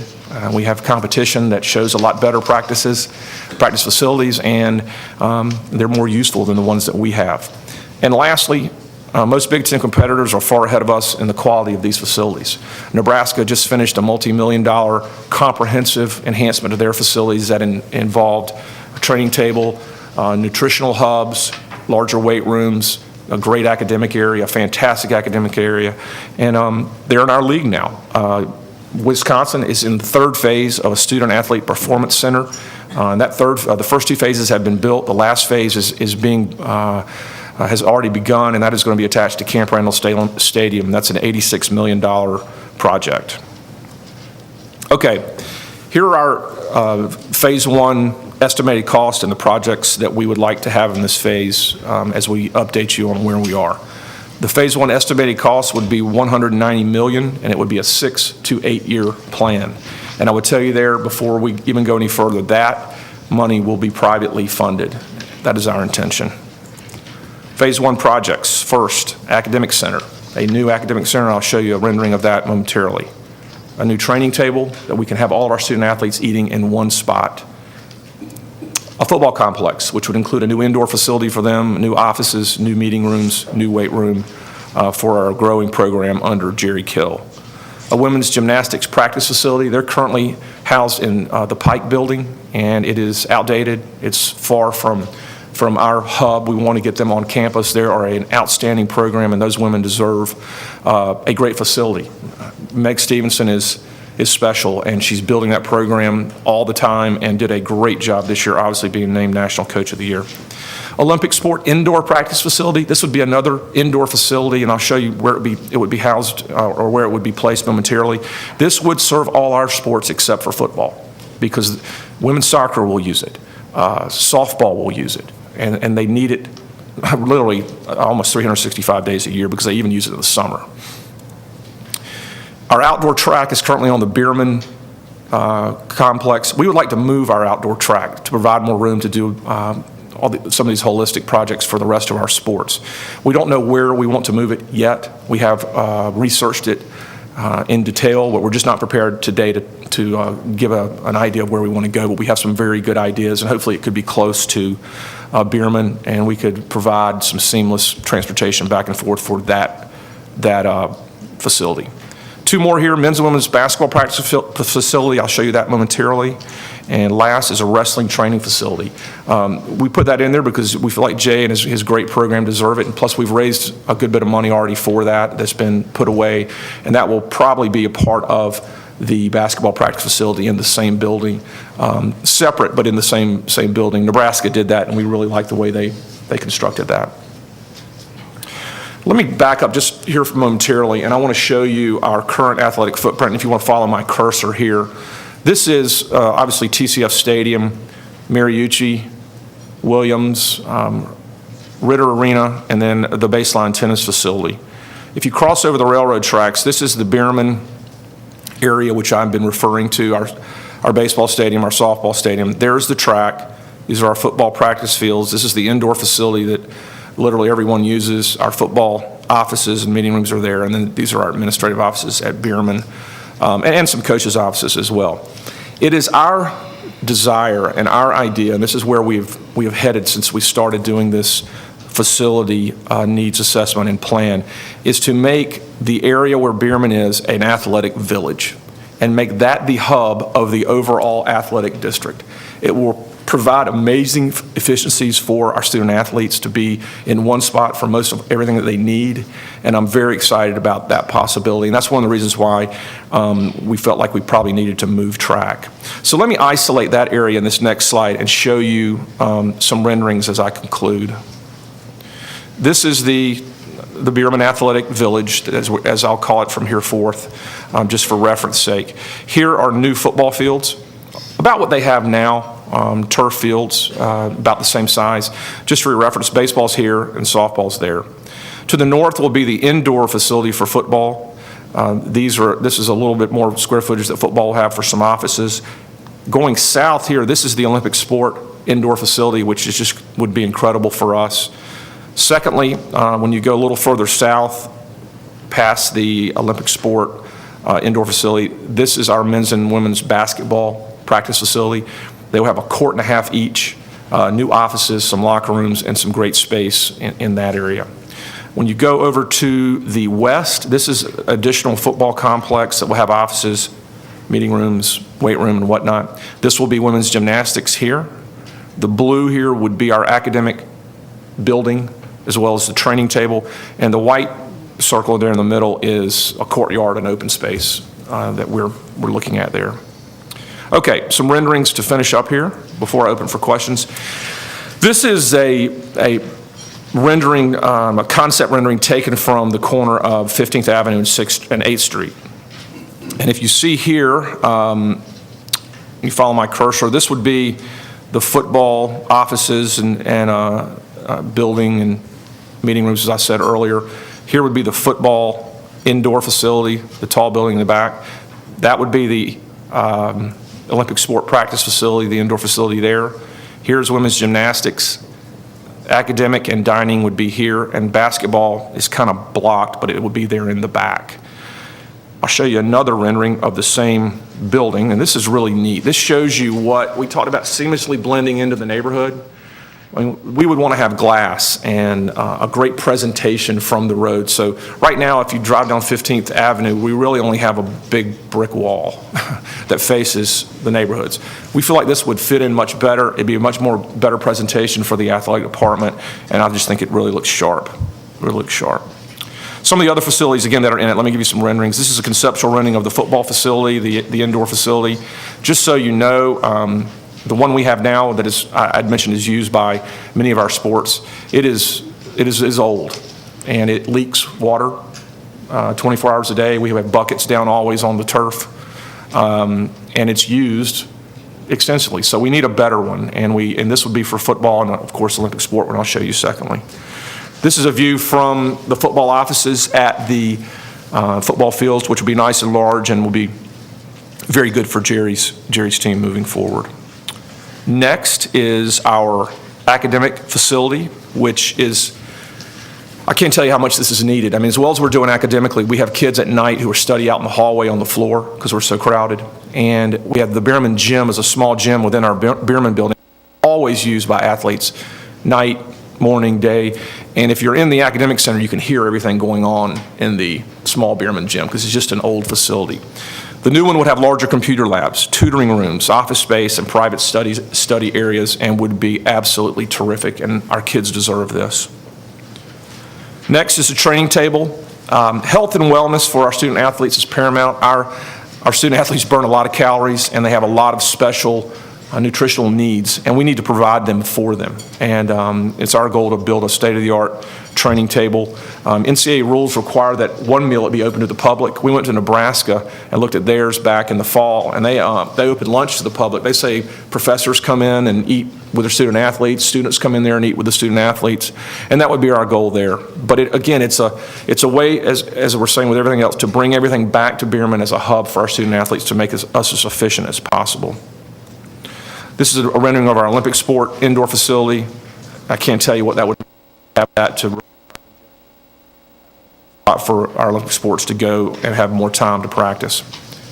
Our basketball practice facility for our women and our men would feature a court and a half for each team, weight room, offices, and there's even a viewing area up there at the top that some of you could come watch practice if you'd like. So a lot of schools have had that, but it would be terrific and something that would be a shot in the arm for Pam and for Richard moving forward. Last slide. Next steps. We would like to immediately do a fundraising feasibility study to see what our potential is and bring in an outside consultant to do that like we did with TCF. And it would be very obviously informative for us to see what our potential is and where we can go.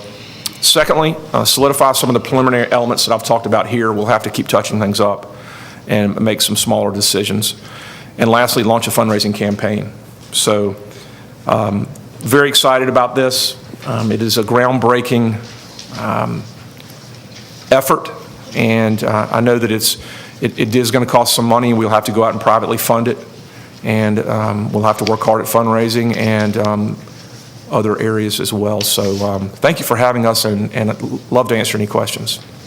Thank you, Athletic Director Teague. I know you've been working on this since almost the first day you arrived on campus, and we appreciate the effort that you and your staff have put in to get us to this point. I'm going to open this up now for a full board discussion. Regent Dean Johnson. Thank you, Mr. Chair. Thank you, Athletic Director Teague and your staff and all who worked on this. I have a question about the staging of the project. If money becomes available and approved and so on and so forth, you said it's a 6 to 8 year project. How do you envision? I'm referring to this map. Where would you start? Yeah. Well. Chairman Beeson, Regent Johnson, that's the first thing that Dr. Kaler asked me when we started talking about this was the phasing and where would you start and how would you get it done. Right now, what we would do is build what we have the fundraising money for first within the logistics that are in front of us. So it's going to be tricky, but I think we can do it. We've already talked to a handful of donors about our basketball practice facility for the women and the men, and we've gotten some nods in a little silent phase. So we know that's there, and there's others that are there that we've talked about moving forward. I think it's just going to be a juggling act, to be quite honest with you, and we'll do our best to raise money, phase it as best we can without hindering our student athletes in the process, where you're in the middle of construction and you can't practice. We can't do that. Scott Ellison, our director of facilities, has a pretty solid phasing plan that he's worked with Populous on, and it seems to be one that we could do, and there's a couple of different options as far as how that would work. When I say phasing, I mean within the one phase of how it would roll out. Follow up, Mr. Chairman? Regent Johnson. Thank you. Last question. I make the assumption that all of your coaching staff and their respective folks have been part of this discussion, and if asked, would say this is a good plan, it's a workable plan, it's a competitive plan, and we can compete with athletically across the Big Ten? Yeah, Chairman Beeson, Regent Johnson, I would say that would be an understatement. They tear up when they see this because they're so excited about it. So do we. I will say, though, it's a 6 to 8 year plan that has the most immediate needs in there. There are some, for lack of a better term, a la carte portions to our study that are not in here. However, if money becomes available, because there are prospects in a fundraising world who want to give to a certain program. And let me give you an example. Mariucci Arena has about an $8 million upgrade to it that Don Lucia and Populous and myself and everybody we met about quite a bit. And we're already down the road with prospects for that to make that happen. It's just not mentioned in here. There's upgrades to the new Siebert Field. We need to finish that. And there is softball needs some enhancements that are part of kind of an a la carte that aren't mentioned in this. But that would happen when the money comes in for those specific projects. Thank you. Regent Lucas. Thank you, Chair Beeson. I don't know if you're on, Peggy. This is a great effort. Thank you. Thank you for doing it. I think this was a great choice. I know the basketball facility has high priority. Do you have to tear something down in order to put that on that footprint? Chairman Beeson, Regent Lucas, basketball actually, of all the facilities that are mentioned here, probably has the least amount of obstruction, as it would go in the, I know a lot of you guys have been over in the back parking lot where all of our employees park right now.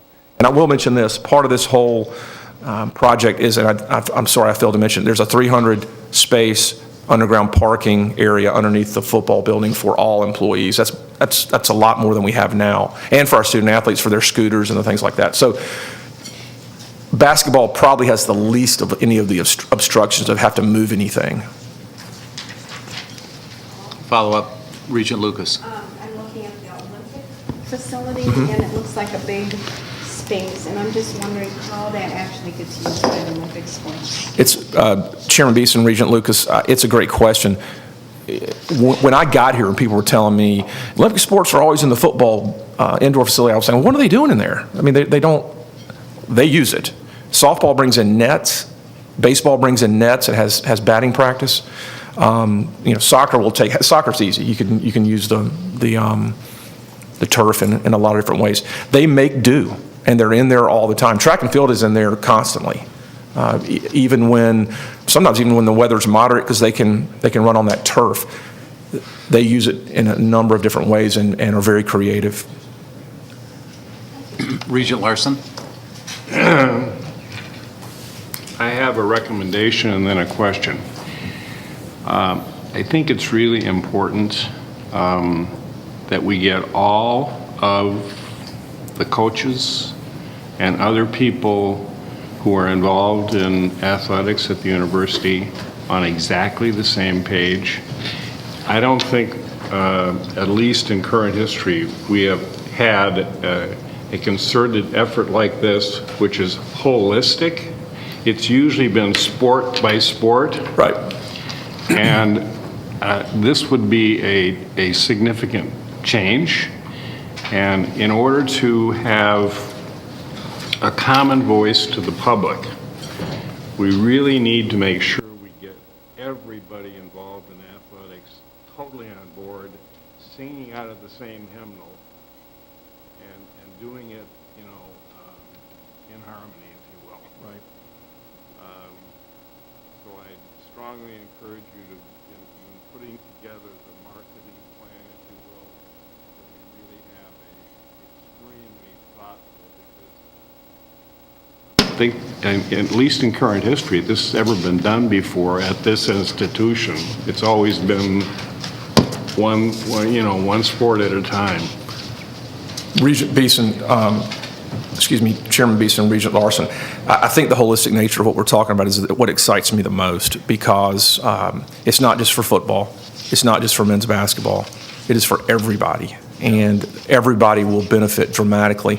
Not only student athletes while they're experiencing it, but teams future being able to recruit to this.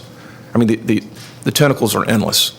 Yeah, well, I agree with you 100%. I think that it has the potential to be sold very, very well, and that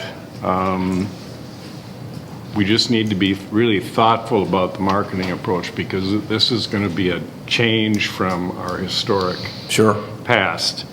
Then a question.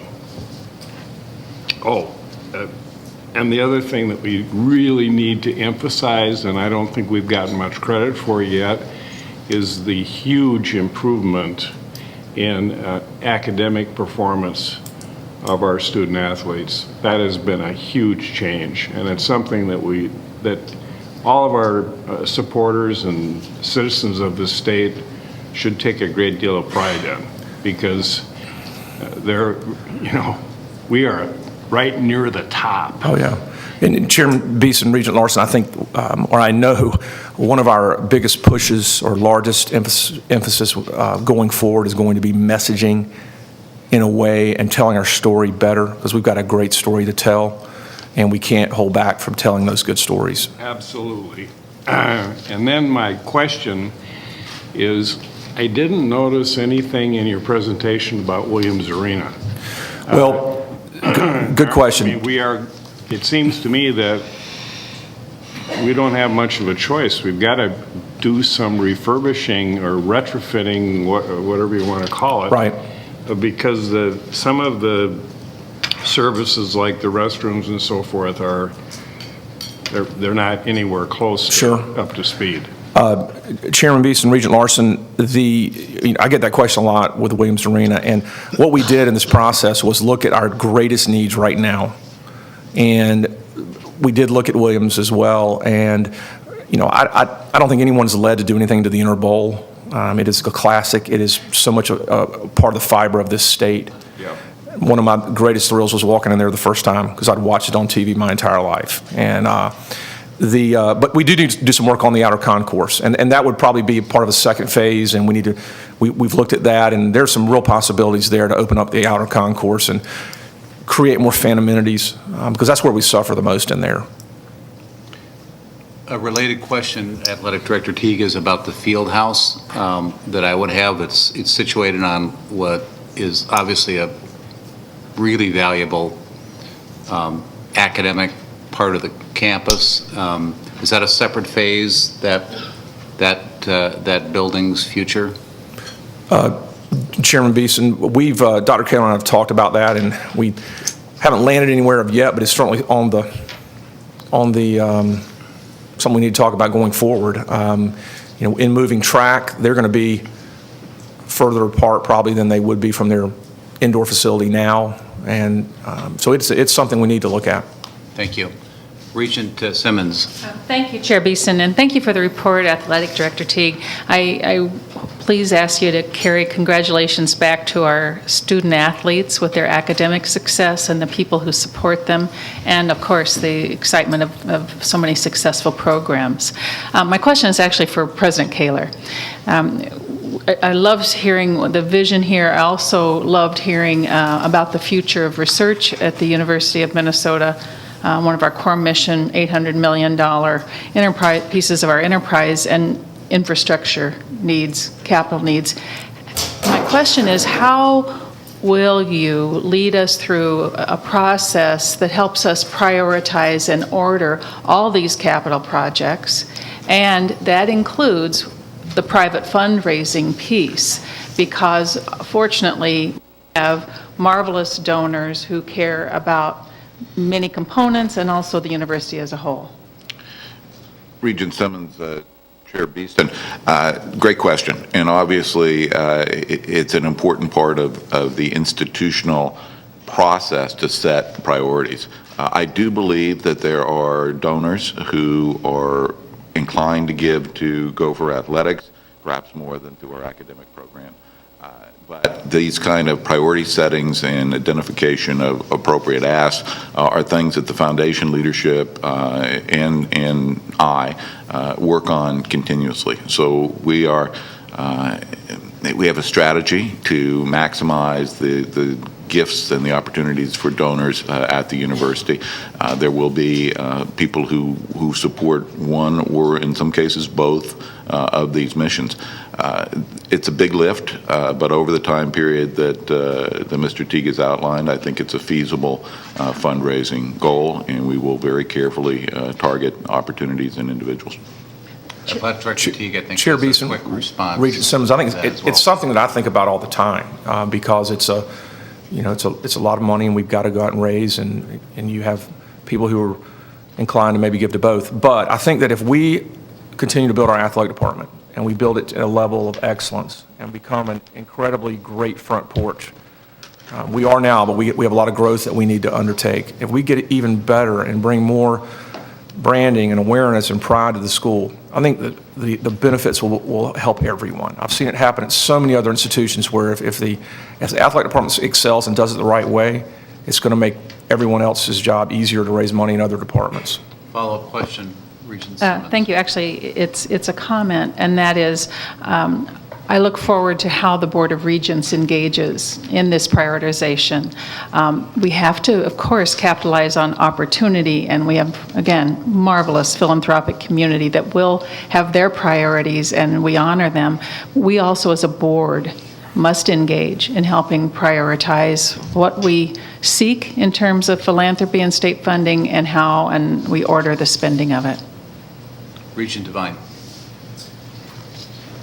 Chairman Beeson, Athletic Director Teague, thank you for coming this afternoon here with bringing us a very ambitious and exciting plan, which really articulates a very long-term, broad view, which I think we've been lacking here at the University of Minnesota in terms of what we should be doing with our facilities as it relates to the athletic department. And it's going to put us hopefully back in a very high-tier, competitive mold that we really need to be in, which we haven't been in, and I think a number of people have recognized that we do have ambitions to go to bowl games and to participate at a much higher level. But let me also say that the investment here of bricks and mortar and donor base and all of that also relates really to the student-athlete story. And although most of our student athletes are not going into pro sports and continuing on, I think part of the story that really needs to be developed here is the story of the impact of what student athletes are doing once they graduate here in Minnesota. And I would challenge you and your staff to really talk articulately to the business community at some length about what this investment does and what the multiple impacts of that are, because clearly across the country we've seen that in terms of other institutions, in terms of what the outcomes have been. And I guess my question really to you is, how do you see your articulation going forward here with your plan? And how are you going to tell the story out to the public? Because what we've got here is a lot of information. How are you going to articulate that in the weeks and months to come and let the people of Minnesota know? Chair Beeson, Regent Devine, the key is building a case. And we'll partner, and we already are partnering with the foundation here on campus. We work with them. It's been a great relationship the past year, and we will put our heads together to build a case like no other. And that case will have multi-dimensions, like you're saying, here's what it has done for this person who's now a successful business woman or man in the Twin Cities, or wherever that may be. So the case is going to be very, very important, and we will, I promise you, we'll put an amazing foot forward in that area and do a great job articulating that to everybody that we meet with. Thank you. Regent Frobenius. A couple of my points have been covered, but I still want to come back to one, and it's very similar to Regent Simmons' comments. First, I just want to make a comment relative to the Coaches Caravan, and it relates to really Regent Larson's comment. I was struck by your visit in St. Cloud and the comments that were made about academic performance as part of that presentation. That was one of the more frequent comments I got from people in our community about that event. It was talked about up front. It was a priority topic. There were significant positive results occurring. And quite frankly, most folks didn't think that the U really carried that kind of a priority towards that. And so I think that's really a valuable part, Regent Larson, of getting that story out. I believe this project makes some sense for us and shall be important. My point I really wanted to pursue a little bit further was the implications for other University of Minnesota fundraising during this time period. And it really was sort of the essence of Regent Simmons' question as well. I'm assuming we're having discussions with the foundation. We had some wonderful experience, I thought, with the stadium fundraising when we really linked that to some scholarship monies, and we're making a scholarship ask. And lo and behold, we found the pot grew. It didn't take from one part of the pot to another part. And I think it's going to be absolutely critical that we make this an all-university project, not just an all-athletic department project, but that it does become an all-university project. And it shows how it also strengthens the academic mission of this university by accomplishing this. When I first came on this Board of Regents, that would be a hard sell to me. But I've sort of evolved, and we're working on Regent Simmons. But it really does need to be an all-university effort coordinated with all the other fundraising activities of the university. I commend you for what you've done on this, and I think it's up to us to help you along in this process. Thank you. You named 36 programs. May I start with video games? Regent Omari. Thank you, Chair Beeson, Athletic Director Teague. Thanks for the presentation. Three thoughts that I have, and one goes along with making sure that folks know the importance of athletics to a large institution like the one that we have. And I'm in line and believe that they're absolutely important and we need competitive sports. Number two, student athletes do a whole lot and they're busy from morning to night. And I wonder about isolation of the population and from the fabric of the university for athletes, student athletes, and the interaction that other students can have with athletes. And I'll just give you this. I'll say, as an undergraduate, which was not too long ago, I would not have gone to a dining facility that was at the athletic facility. So how do we create that synergy and make sure that they're into the fabric of the university? And then the last thing I'll say is just around the construction phase, and this is thinking out a little bit. 15th Avenue is very busy. Access to the university, students are coming up and down that street all the time. The light rail will be done soon, and then we start another large construction project. So thanks. Chair Beeson, Regent Omari, one thing about the construction, but the best part about it is we would probably in this eliminate the entrance off of 15th Avenue, which would help because it's something I have to go out of every day and it's very busy. And if our parking ramp goes in off of 8th, that'll make all the difference in the world. So we'll study that. Other comments? Regent Broad. Mr. Chairman, it actually just isn't a question, but it just struck me that back to back we had, we think about the University of Minnesota being a place of education, which obviously it is, but it just struck me that two of the things that impact our reputation we just heard about, research and discovery and athletics. And those two things are so critical to our reputation and providing that good education. It just kind of struck me that we heard them back to back. And the importance of both of them on this university in terms of our reputation from an audit standpoint and also from a university standpoint.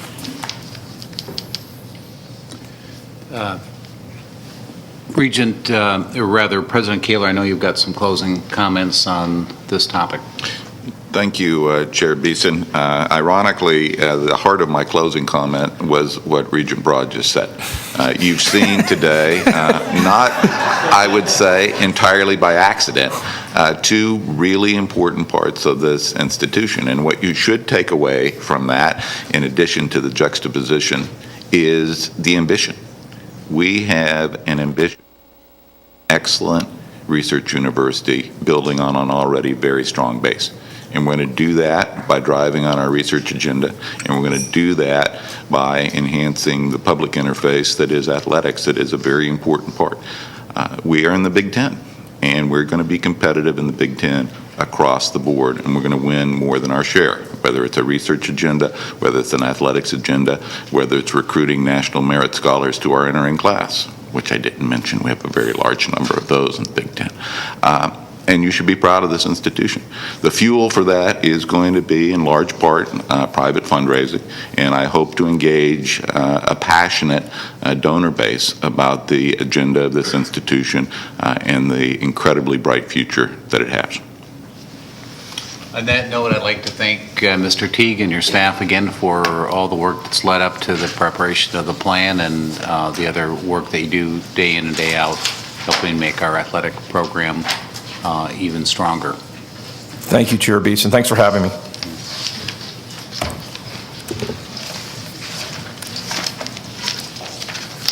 The next items 11 to 16 I'll bypass, but I do want to mention and acknowledge the new committee chairs, none of which met this month, but I will list out the committees and the new chairs. The Academic and Student Affairs will be led by Regent Simmons. The Audit Committee led by Regent Broad. Facilities and Operations Committee by Regent Allen. Faculty and Staff Affairs Committee, Regent Frobenius. Finance Committee led by Regent McMillan. The Litigation Review led by Regent Larson. Regent and Vice Chair Johnson and I worked on setting these committees. We also are pleased to announce the formation of a new Special Study Committee on Academic Health, which will be chaired by my predecessor and Regent Cohen, and we'll be hearing a lot about that through the year. I think we're at old business at this point. Is there any old business to discuss or new business? Not hearing any, then I'd like to thank everybody, and I will declare this meeting adjourned. Thank you.